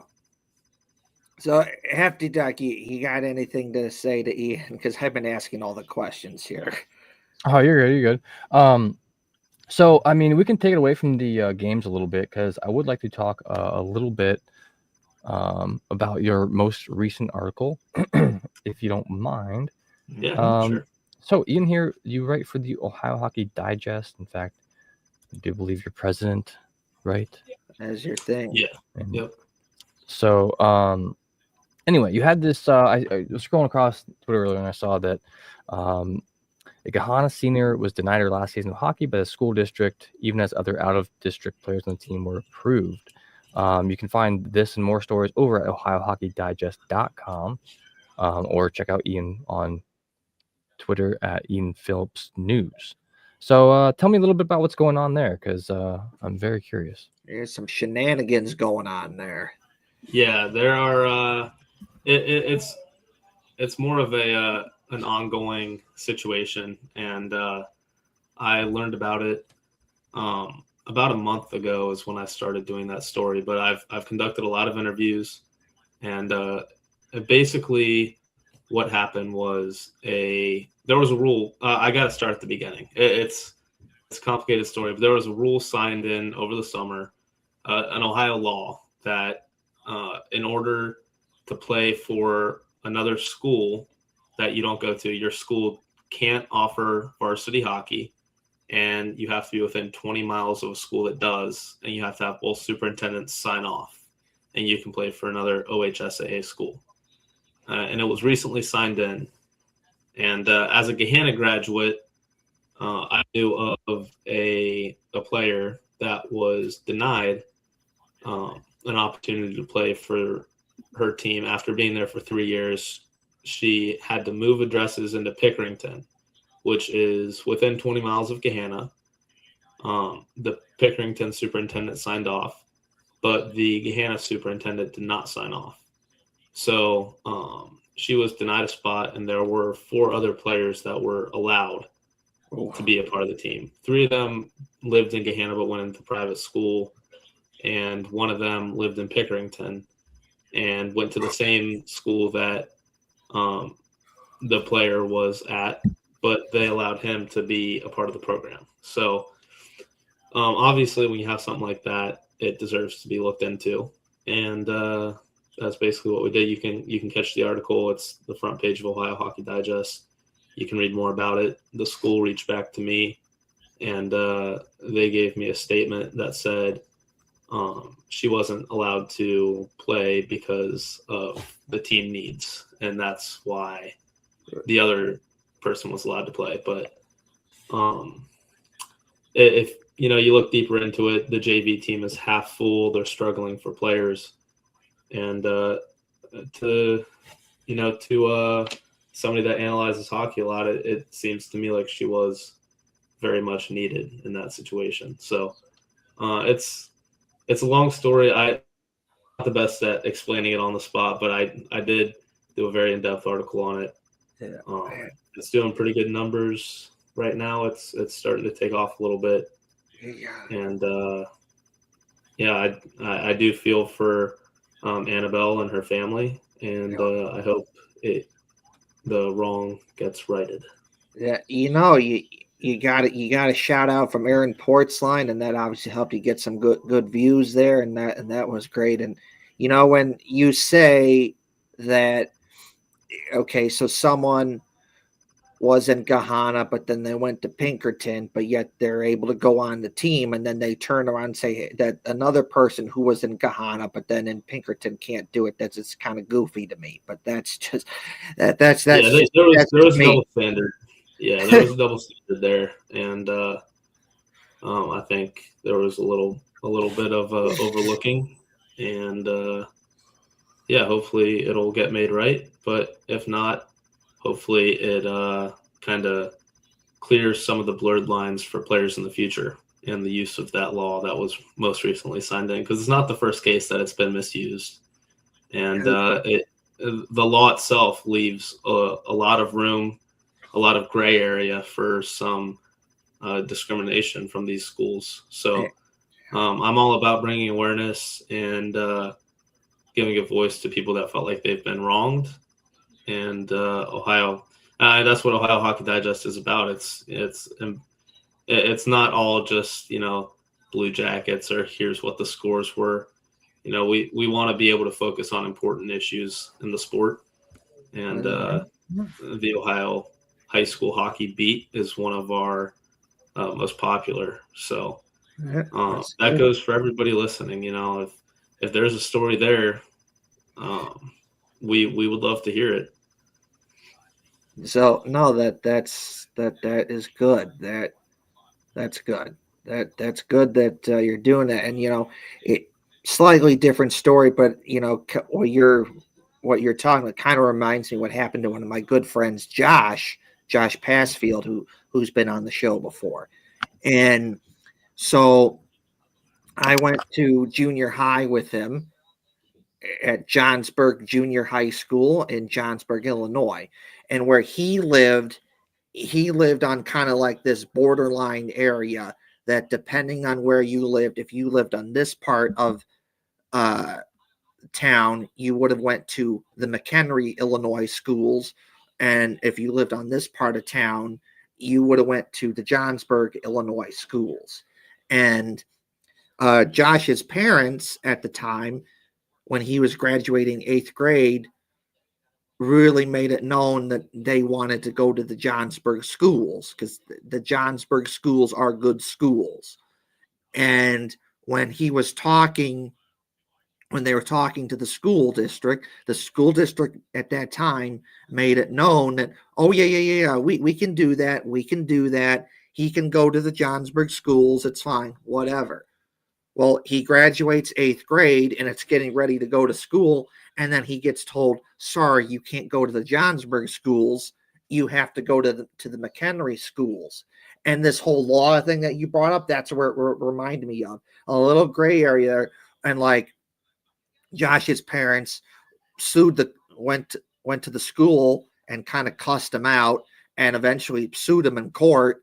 And like she had all the proof, like, no, you said this, and backed it up and everything, and still got ruled against her that, no, you can't go to Johnsburg schools, even though you have all this proof and all this other stuff. So my friend Josh got told, oh, he can go to the Johnsburg schools, and he had all the proof, but in reality, he had to go to the McHenry schools, which are still good schools, but not as good as the Johnsburg schools. Yeah, I mean, it's common with a lot of bigger schools, especially. I am a Gahanna graduate, and there were a lot of different things that went on within athletics where there's favoritism. There are always politics at play, and I know how it can get between student athletes and the people that make the decisions, because it's a world where not everything is fair, and I get that. Yeah. But I think the least we can do is, fight to give everybody a shot to play the sports that they want to play. And, in Annabelle's case, it was finished, what she started playing the first 3 years at Gahanna, and then not being able to finish. I took issue with that. And that's where that story got written. What does she do now? Does she go to another school and play hockey or something? Annabelle is a soccer commit at a school. Hold on, let me see it's a Warner Pacific University. So she's finishing out high school right now, and then she'll head off there to play soccer. But she's no longer playing hockey. Ah, damn. That's disappointing. That's disappointing. Yeah, it is. Damn. Yeah. Especially for me, just being a graduate of Gahanna, I've had a lot of great memories playing hockey there, and it really is sad to see what's going on. It's not a hockey program issue; it's a administration issue, and it was enough for the JV team to walk away, or the JV head coach to walk away from the team over how this was handled. So, it is a big issue, especially having it been centered around a rule that Ohio Hockey Digest has already covered with ORC. It's Hold on, let me get it. That here. sucks, man. Because like when it comes down to it, it's really about the sport. It's about the kids, which shouldn't Mhm. be political in any way, shape, or form. Yet it always ends up being that way. And what I don't understand too is these are kids coming through here every 4 years. I mean, well, you'll be Mhm. at one school for like 4 years, and then you're moving on. It's not like you're. It's not when you get in the professional leagues where it's like a 10-year contract or 8-year contract. It's like let them play. Yeah. Let them do what they need to do, and this especially when it comes to hockey, because in Ohio, it's not every single school is going to have a team. It's not like it's basketball, where it's pretty much a given that a school is going to have a basketball team. Mhm. You have less opportunity, so just to even shorten that or give someone else even more less opportunity to play Mhm. is not a good look, in my opinion, for the OHSAA. But Yeah, for sure. I mean, but with like articles like this and everything else too, calling a little bit more attention to it, hopefully in the future that they can figure something out. I mean, a lot of these rules are going to be for reasons like they won't want people stacking teams or something like that with people from out of districts or whatever. And there's going to be a lot of nuance to it, but I think that when you've been on a team for as long as she had been too, I don't know how that there's not a little bit more leeway there. Like, it's not like she's trying to move in from like played 3 years somewhere else and is trying to move into like a new school or a different school that's out of her district. I don't know. The whole thing just screams stupid politics to me, and it's sad to see when at the end of the day a teenager, a child, a kid is unable to do the sport they love. It's good to hear that she's committed to a school, right, with and plans on playing a different sport too. But that's probably one of many cases like this all over the state of Ohio. So maybe if you are on school boards, you're on whatever out there, you give it a little thought. Think about the kids. Yeah, for sure. The reason that people are involved in the first place should be for the kids. It's not the other way around. I think if you're involved in high school sports, your main focus should be the players. So hopefully it's better moving forward, and it's something that the district can learn from, and maybe eliminate some of the gray area when it comes to the Ohio Revised Code. Yeah. That's Absolutely. good. So, yeah. How much longer you got here, Ian? Got about 10 minutes. Okay, that's good. So we'll have you on for our next segment here. Is we like to rate different jersey concepts that people have for the Blue Jackets. So we'll share some, and then you can share your thoughts on that as well. So I'd love to. Okay, so we'll put this up on the screen. This is the first one. This is basically a slightly different take to the outdoor game jersey. Striping pattern is slightly different, and then the shoulder patches are obviously different. They use the main logo. The collar is different. Instead of the Buckeye leaves, it's a light blue with glory, glory, hallelujah. That's basically it. So your thoughts on this hockey jersey concept?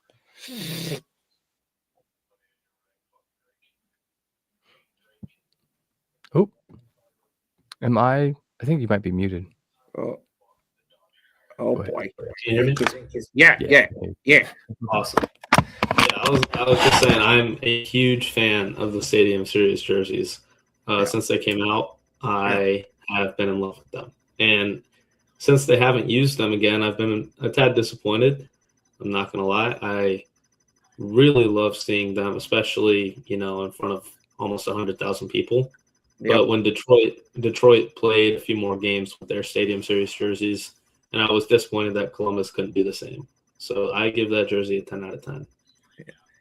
I've had that same feeling too. I wish the Blue Jackets did wear it more, but I understand why, because I think it was like Aaron Portzline asked about it. And it's like, well, the reason why we didn't do it because the day after the game, we auctioned it all off for game used auctions. So can't can't wear it if you don't have it.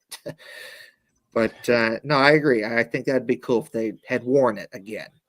Yeah, I get that. Hefty Duck, your thoughts on this? No, I am a big fan of the outdoor jerseys. But what I like about them, the chevrons on here on the sleeves aren't.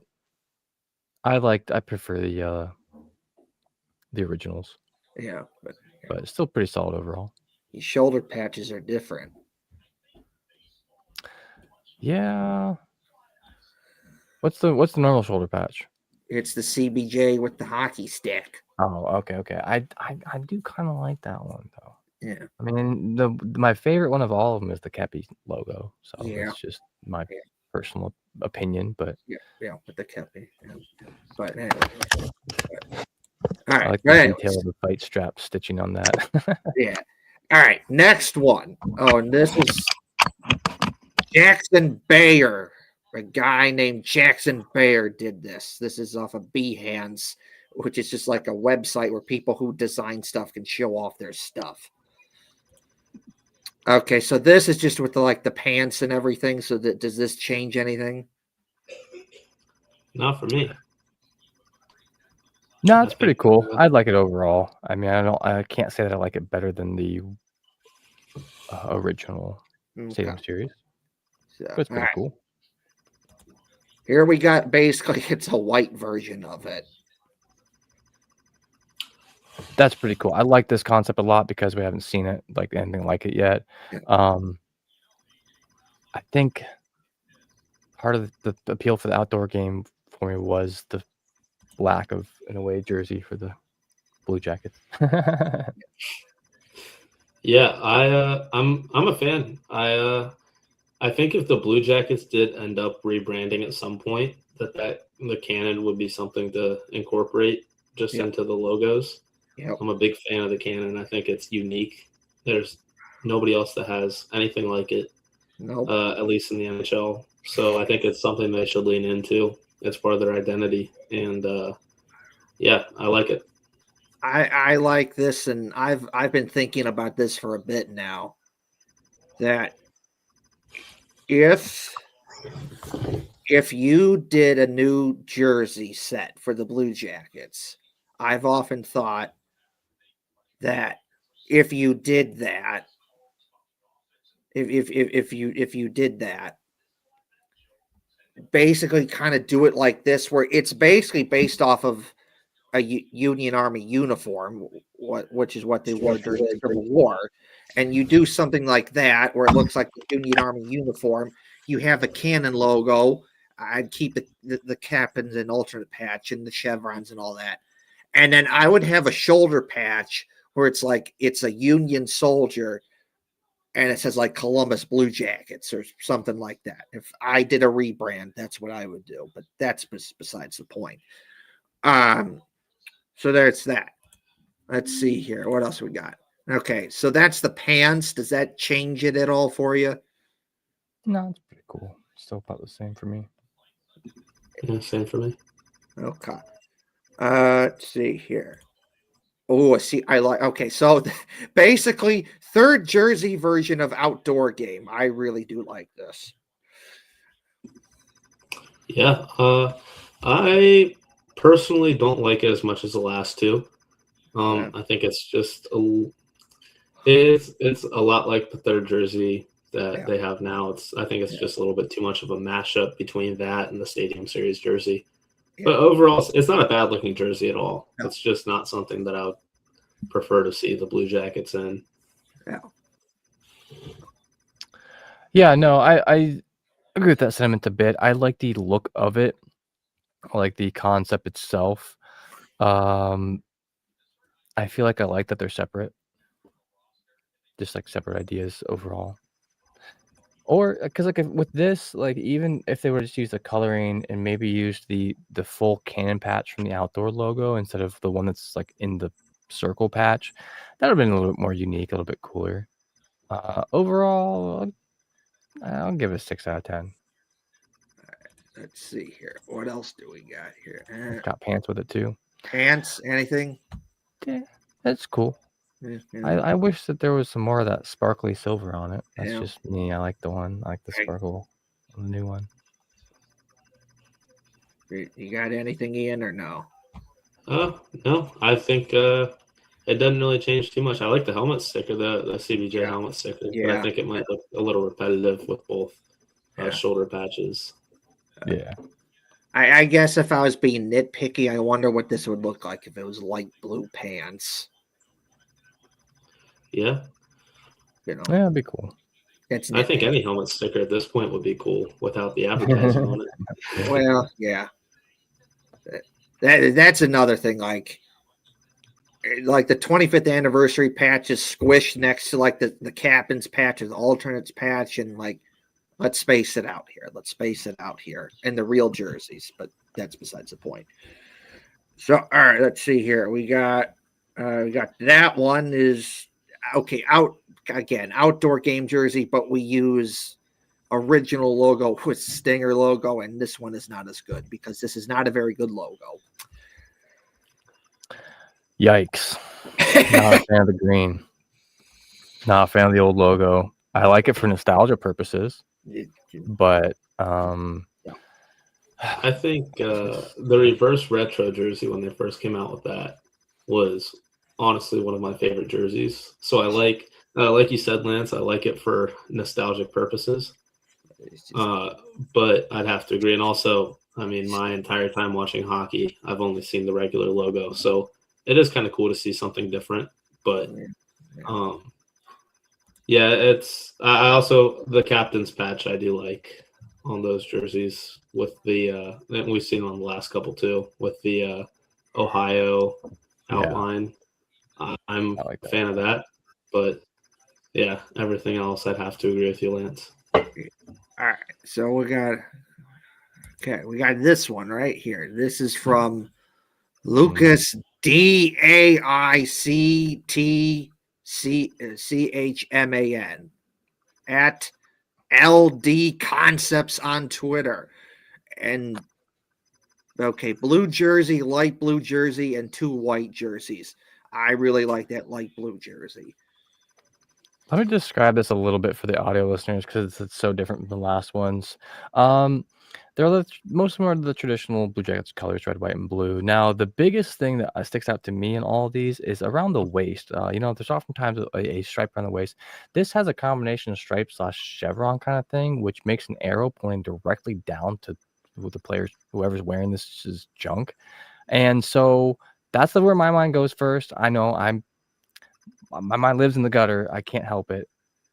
And it also, the striping, it makes it look like it's not even on a person, but it makes it look like they have wide hips, unless there's like a weird wrinkle down there. There might be. My favorite one has to be the one on the bottom right. It's kind of the most plain one.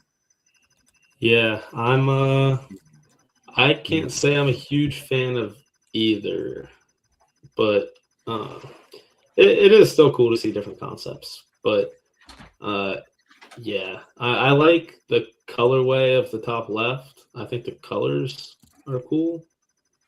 And I think maybe, like Lance said, if it was a straight line across, it'd look a little better. Yeah, but not something I would be too thrilled to see my team wearing. No. All right. So all right. I do have to bounce. Thank you guys for having me. I appreciate every time I'm Absolutely. On the pod. I will see you guys when I see you. That's right. Thanks Absolutely, man. Have a good one. Thanks. All right. You too. Okay, so we got a couple more here, then we'll do our other stuff, and then we're going to get out of here. So a couple more jersey concepts. This one I like. So basically it takes the Cappy logo, puts it on the front of the jersey, and we got hockey sticks with this chevron looking thing on a dark blue jersey, and I like this. I'm actually a fan of this because this just screams Washington Capitals jersey to me as well, like with the old school wings or whatever. But the thing is, why I'm not bothered by it reminding me so much is because Columbus is the capital city of Ohio. Red, white, and blue are both the team's colors. Yeah. I think that this works out really well. It's got that, dude. Just for our audio listeners, this is sick. I actually like this A lot. There's like the lines make like a chevron kind of coming in on the waist, much different than the last one we saw. Yeah. Because the lines form when your arms are down to your side, they form a continuous cross. Then they cross each other in the shape of hockey sticks in the stripes. So you know, I don't know this one, and then it has the Kepi logo as the center main patch. It'd be cool with some maybe like some OG logos, or not OGs, but like the C star Yeah. logos on the shoulder Yeah. pads or something like that. Honestly, I gotta give this one like a 9 out of 10. It's everything I ask for. Yeah. Yeah. All right. So a couple more here. So my favorite one of this is basically like it's a light blue version of the third jersey, basically with like a Montreal Canadian style striping. I feel like this is in the middle one's too much cream. Yeah. Man, I don't like those stripes in the center. It seems like it's like a country's flag or something, Yeah. which would make more sense for like the Canadians. But it's just too weird. Then there's too much cream in the one in the middle. Honestly, though, that last one is probably the least offensive way I've seen the green used. Right. It's like a single stripe, and it's between the white and the red. It kind of softens it a little bit. Yeah, I'll give it first one 5 out of 10. Second one 4. Last one I'll give it a 5 out of 10. Yeah. I won't fail it just for having green. Yeah. All right. We got this one. A.V. Stein at Steinosaur19 on Twitter. Did 2 jersey concepts, basically. So it is a very blue jersey with some red stripes with white. I like the pants. It's blue with white with the red line on it. But like this is like a very blue jersey. So like Blue Jackets, this is very blue, and I like that. Yeah, once again with this, I'm actually a pretty big fan, and this fixes what that first one I was talking about, where I didn't like the kind of chevron stripes that were pointing kind of downwards. This one kind of fixes that. This also feels like a Team USA jersey. Yeah. I'm not offended by that because No. of the Blue Jackets, the Ohio colors being the United States colors as well. It's going to be unavoidable at certain points. I like this. It feels a little old school. I mean, maybe you could do with like one less stripe here or there, but with the pants, I think this would look pretty sick. Yeah. All right. So and then he did basically a white version of this, and yeah, I like it. If I'm being nitpicky, that's just a little too much red there. Yeah. The red striping on this one on the white makes it feel much more peppermint or candy cane-esque. Yeah. First one, I'll give it the first one a good old 7 out of 10. I like that one. This one, I'll give it a 5 out of 10 for the away jersey. Yeah. All right. I think we had like 2 more. All right. So this is basically third jersey, but you change the colors from dark blue, light blue with the cream and the silver to blue, red, white, and is okay. It's okay. I think the regular third jersey is better, but is okay. It seems very flat to me. Yeah. Obviously, I understand that it's flat up against flat color, and it's not like a 3D thing. I like that. I don't know. When I first saw it, I liked it. The longer I'm staring at it, the more I'm not sure about it. Yeah. The stripes on the elbows seem very Ohio State, Yeah. which Yeah. not that I dislike Ohio State, but it is something that like I wouldn't personally want to go for. So just Yeah. me. No, I get that. I get that. So I got two more here to show, and then we'll quickly do our other stuff and then get out of here. So I'm gonna put this up on the screen. So Okay, so I really like that the white and the light blue here. The only difference of this third jersey is it gives it a star shoulder patch. That's it from that perspective. But I really do like the white and the light blue jersey here. I like all of these a lot. The white blue jersey one's pretty sick. It's got the regular cannon instead of the one that's in the circle patch. Yeah. I would first one's fantastic. I like the idea of the star on the shoulder, especially, Civil War themed. You can't go wrong with stars places. Yeah. Especially since it's like not it's out of the middle of the logo, plus it's the capital of Ohio. Anyway, I like it. I have one nitpick in all of this, and that is that in the white away jersey, in the circle patch, it is an off-white in the patch, which is how the patch comes. Normally, I would only nitpick I have is just change it to regular white or maybe like a light silver, just because it's on a pure white jersey. Yeah. That's all.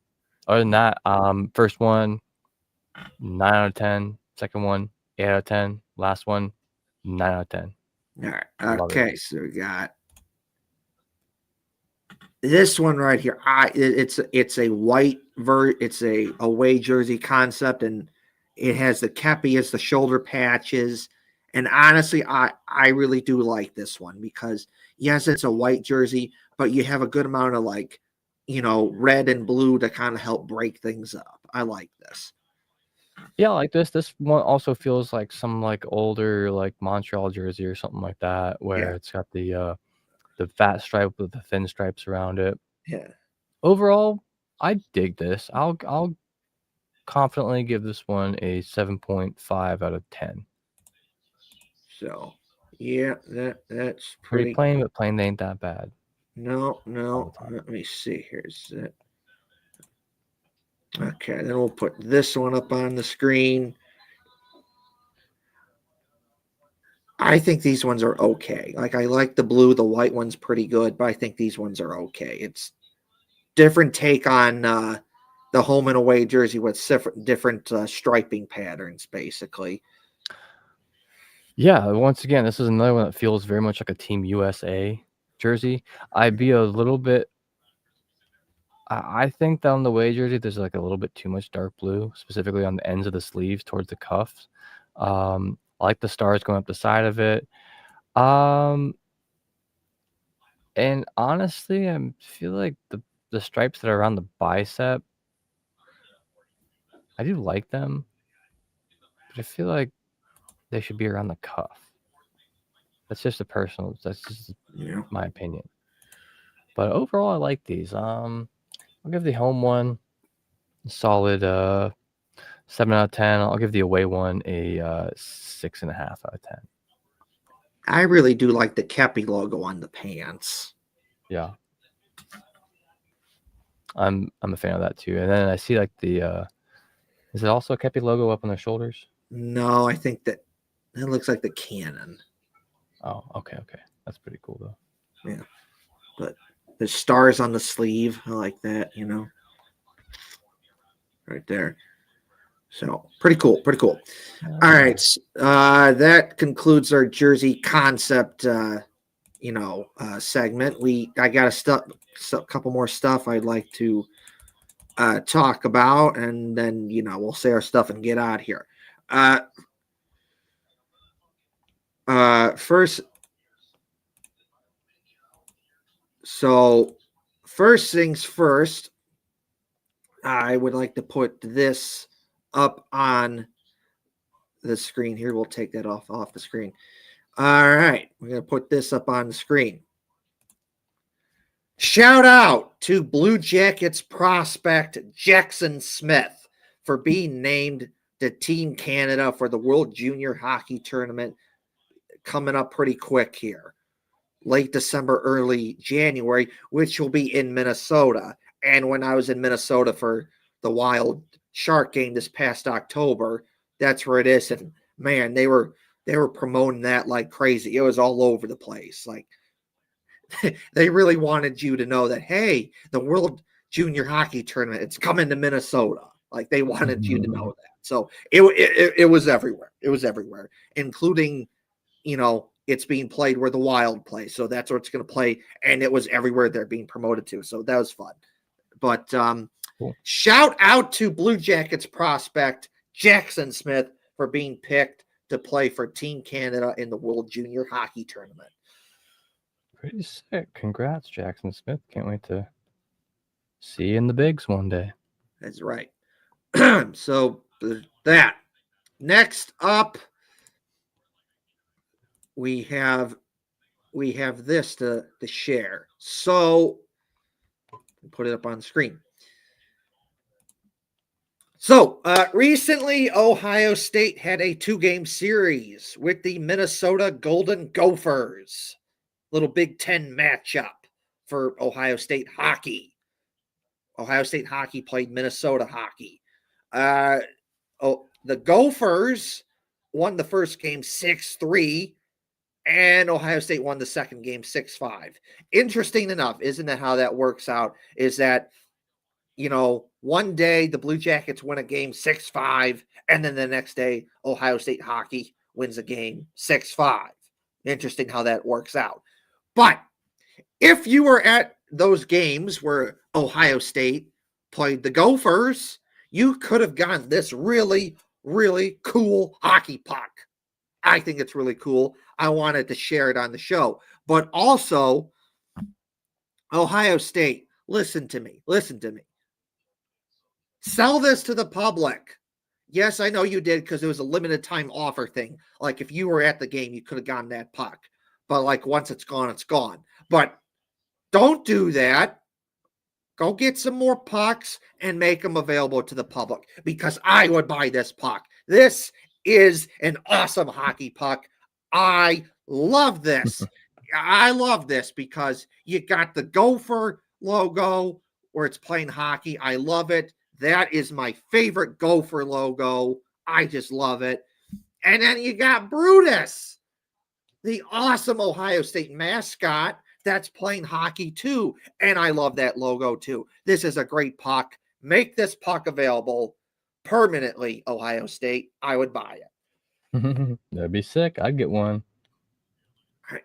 And another thing I would like to say, Ohio State, you see that Brutus logo right there where he's playing hockey? You see that? Great That's logo. sick. Put on a jersey. Yes, put that on a jersey. Great logo. Put it on a jersey. The Ohio State women's hockey team put Brutus on a hockey jersey for their outdoor game at Wrigley Field in Chicago, and it was awesome. Put that on a jersey, Ohio State. But also this. That's your new logo, Ohio State, right there. That is your new logo. Use it. That's your new logo for hockey. I don't care about any other logos you may have. They're cool, but they're not as good as this one. So for hockey, this should be your new main logo for hockey, Ohio State. Use it. This is your new main logo for hockey. Brutus playing hockey. Use it. Ohio State, you should use this. This is your new main logo for hockey. Hell yeah. Be sick. But good puck. Sell it permanently to the public because I'd buy it because awesome puck with two awesome mascot logos, the Gophers and Brutus for Ohio State. So there's that. Couple last things here, then we'll get out of here. So, John Butchergross, I tend to agree with this little take here, which is, we'll zoom out, and we'll zoom out here. Maybe one more. Maybe one more. So, John Butchergross says, well, so when Adam Fantilli scored a goal against Montreal, John Butchergross responded to that tweet that the First Ohio Battery posted saying Columbus is paying Adam Fantilli $950K and Kirill Marchenko $3.85, a combined $4.8 million this year. In 2 years, it will be $20 million plus. And honestly, I wouldn't be surprised if that is the case. If in 2 years from now, the Blue Jackets are giving Kirill Marchenko and Adam Fantilli a combined contract, 2 combined contracts of $20 million plus, I wouldn't be surprised by that because they're the type of guys that are that good and they deserve it. They really do. They're that good and they deserve it. So I agree with John Butchergross here. So I wouldn't be surprised if 2 years from now, if the Blue Jackets are paying Kirill Marchenko and Adam Fantilli a combined $20 million plus because they're that good of players, awesome players for the Blue Jackets, and they deserve that kind of contract.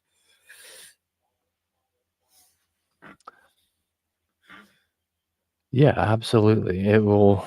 We've talked about before on the show about the the signings that we're going to need from these guys. So I'd agree with that. Last couple things here, then we'll get out of here. So Kirill Marchenko.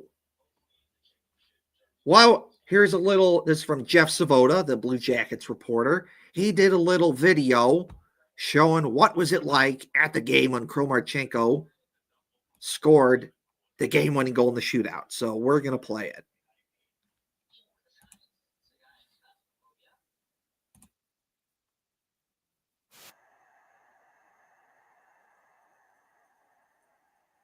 Mm-hmm.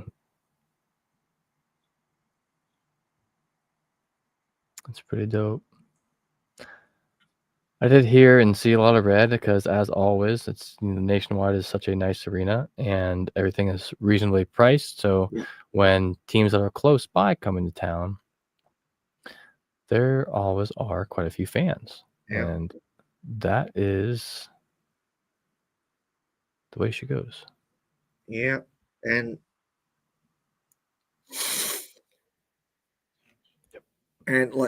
let's be honest here. I mean, you could go to Detroit or you could go to Columbus for a game. Just saying. No disrespect to Detroit, but the truth is, Columbus. I'd be going to Columbus too if I was. Yeah, and look, I've heard Hefty Duck. You've talked about this, and I've heard people say this too, that I've seen this time and time again, where opposing fans, they come to Columbus for a game, whether they're cheering on their own team or they're just coming to a game to just see a game, or maybe just to cheer on the Blue Jackets, whatever. But they often say this: I love coming to Columbus for a game. It's way better than seeing my home team in their own home city. I wish my team had something like what the Blue Jackets have. I've seen this from fans of many teams say this, especially Pittsburgh fans. I've seen a lot of this from Pittsburgh fans that say, I like seeing Pittsburgh in Pittsburgh, but I like seeing Pittsburgh and Columbus better because it's a lot nicer place to see a game in a lot better area. And I wish, my team had what the Blue Jackets had. Yeah. So I get it. I get to a certain extent why there's some opposing fans that come to Columbus for a game. I get it. Columbus is a great place to see a game. And I tell all my family friends in Illinois about Columbus and, oh, Kevin, why don't you go to Columbus for a game? Why do you do this and that? And I tell them, the Blue Jackets and the Crew and Ohio State and Short North and German Village and all this other R-Bar and North Market and German Village and all this fun stuff that you can do in Columbus. And then once I bring them to Columbus and I show them around, you do all this stuff, and I take them to a Blue Jackets game and R-Bar and so much more. They love it, and they want to come back, and they're like, Kevin, when are you going back to Columbus? I want to go back. I want to do this. I want to do that. I want to do R-Bar. I want to do this. I want to do that. I want to do a Blue Jackets game because it's that good. So I get it when people from out of town say that I like coming to Columbus for a game and I wish my team had it because it's that good.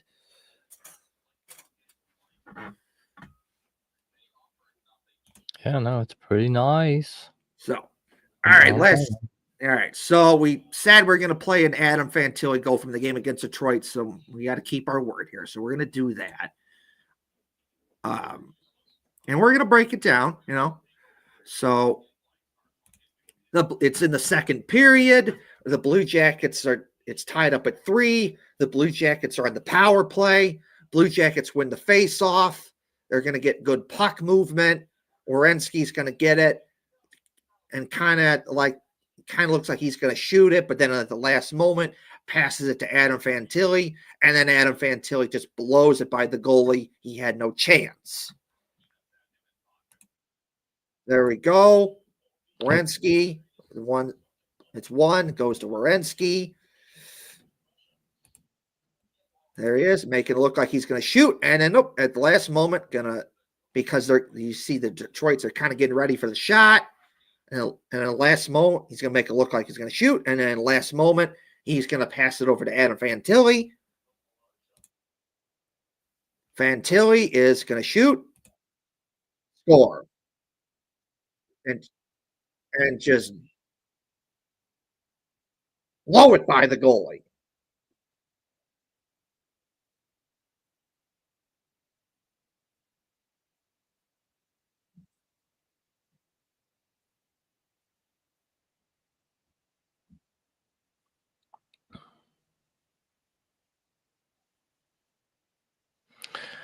Pretty sick one-timer. And when I was rewatching some of the games from earlier this week, I noticed that both him and KJ are starting to set up in that exact spot. Yep. Going for that one-timer, going for that Ovi one-timer. It's the opposite side of Ovi, but you know what I mean. Yep. I'll pause this here because this is actually a harder goal than it looks when they get to the correct camera angle here. Okay, so we're going to pass and okay, so this is actually harder than what it looked like, because if Adam Fantilli shoots this wrong, this is getting blocked by this guy right here. So that is kind of hard. He does kind of have to shoot it around this guy and put it in the net. So if he shoots this wrong, it's getting blocked. But credit to Adam Fantilli, he doesn't shoot it wrong and he gets it by this guy and kind of uses it as a screen and then blows it by the goalie.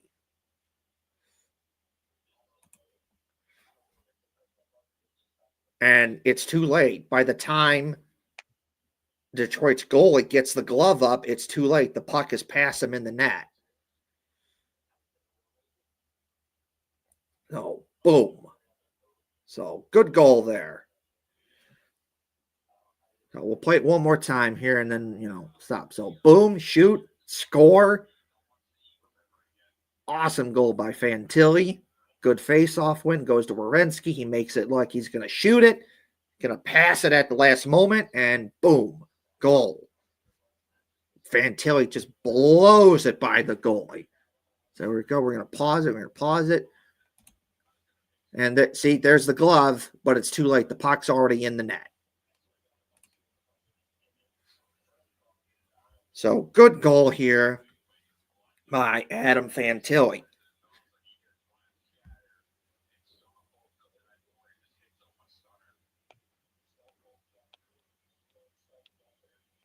So, all right. So, I think that's it. I'm going to quickly check my bookmarks, see if we got anything else to talk about.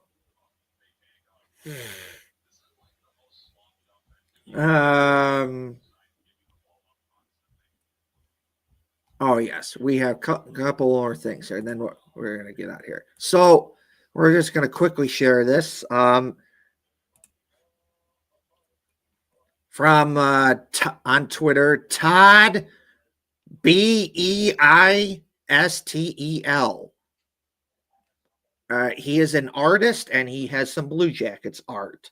And, Hefty Duck being an artist himself will get his thoughts on this. So this is first a picture of Zach Werenski.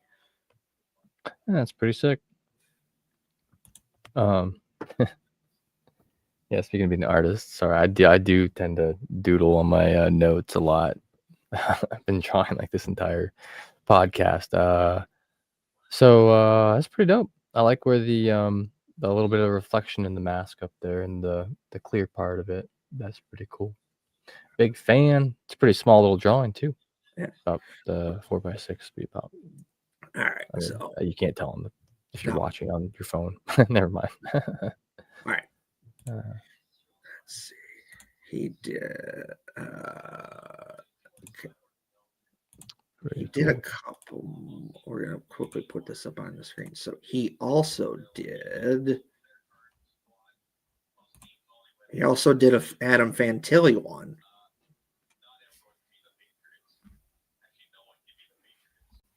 Nice. That's pretty cool. Looks like he Alright. used marker on that. Yeah. Not super familiar with it. Kind of looks like a watercolor. Yeah, there are watercolor markers, but I think that is just straight mark, paint marker. So Yeah. It's pretty good. I cool. like this. I like this. And let's see here. I think he did one for Sean Monahan. He did a Sean Monahan one. That's cool. Yeah, this one is definitely watercolor. I like the he captured the mustache perfectly. Yeah, that's pretty good. I like this. And then let's see. He did a Boone General one.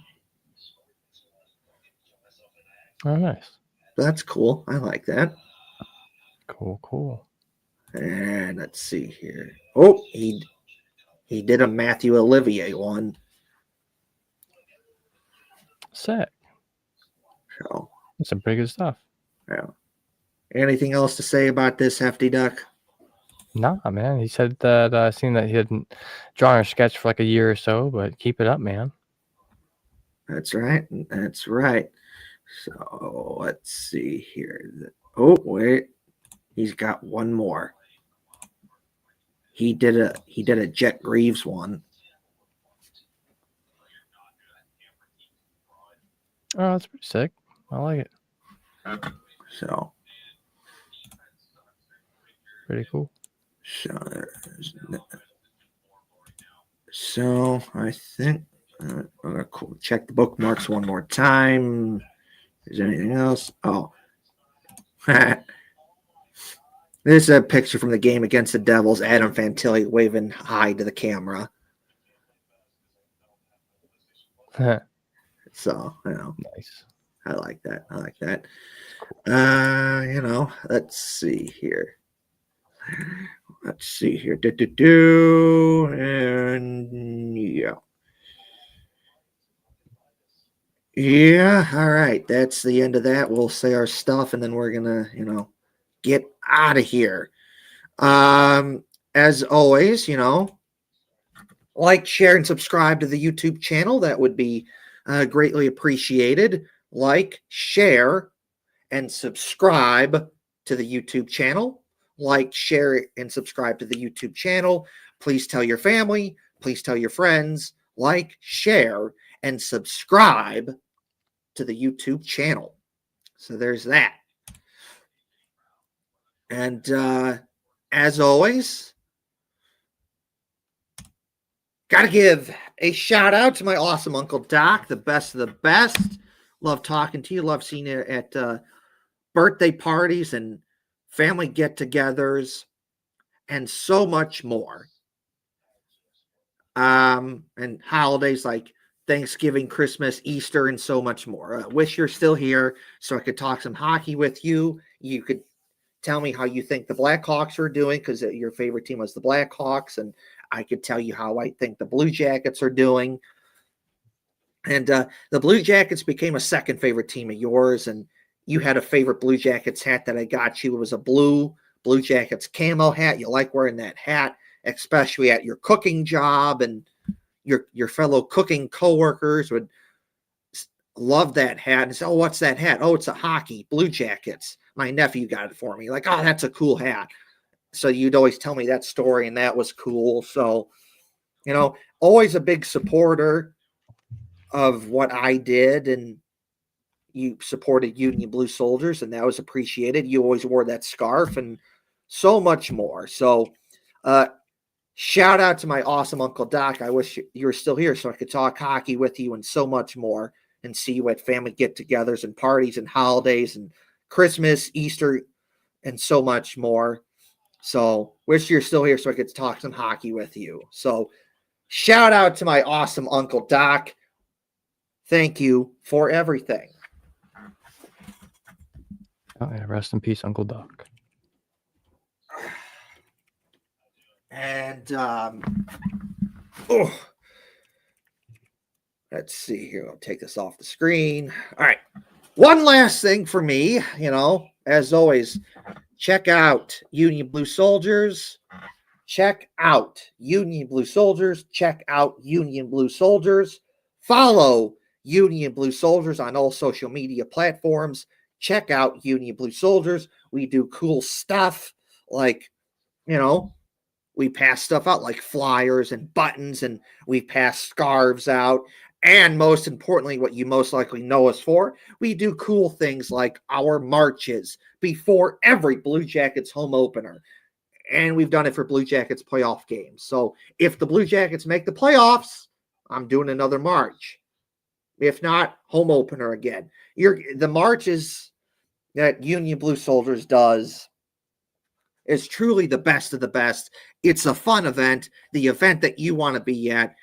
It brings Blue Jackets fans together to cheer on the Blue Jackets. The Blue Jackets have been involved with our march and have promoted it 2021, 2022, 2023. Stinger has been at our marches.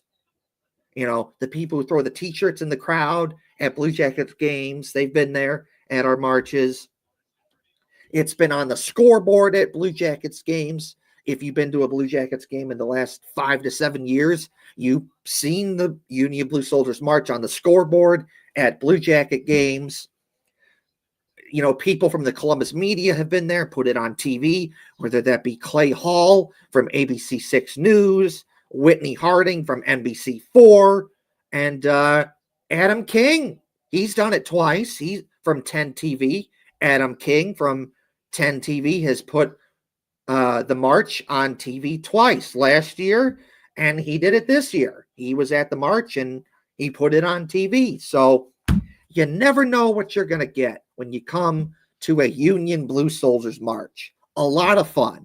Stinger might show up. You might be on TV. Someone from the Columbus media might show up. You might get some Union Blue Soldiers little merchandise, You never know what's you're going to get. It's just the marches that Union Blue Soldiers does. It's a lot of fun. It's a fun way to be with your fellow Blue Jackets fans, to cheer on the Blue Jackets. So come check out a Union Blue Soldiers march for the Blue Jackets home opener, or if the Blue Jackets make the playoffs, we'll do one then. So check out a Union Blue Soldiers march, and check out Union Blue Soldiers. Check out Union Blue Soldiers. Follow Union Blue Soldiers on all social media platforms. Check out Union Blue Soldiers. So that's it for me for now. Halfy Duck will say his things, and then we can get out of here. Yeah, how much to say? Check me out on Instagram. I'm at Lance Schrock Tattoos. Check me out on Twitter. I'm just at Lance Schrock on there. You can add me on Facebook if you super want. Just don't be weird. But this has been another episode of the Brew Jackets. Thank you all for joining us here. If you're watching from Twitter, check us out on YouTube. If you're watching from YouTube, check us out on Twitter. And if you're watching from somewhere else, where? Let me know. I don't know. Can't imagine anyone's bootlegging our little podcast here. But anyway, thank you all for joining once again. We will be back here next week on Sunday, our usual time, usual place, Sunday at 7 p.m. If anything were to somehow have to change, we will let you know via our social medias. Otherwise, we'll see you then. This has been a fun time. Yeah.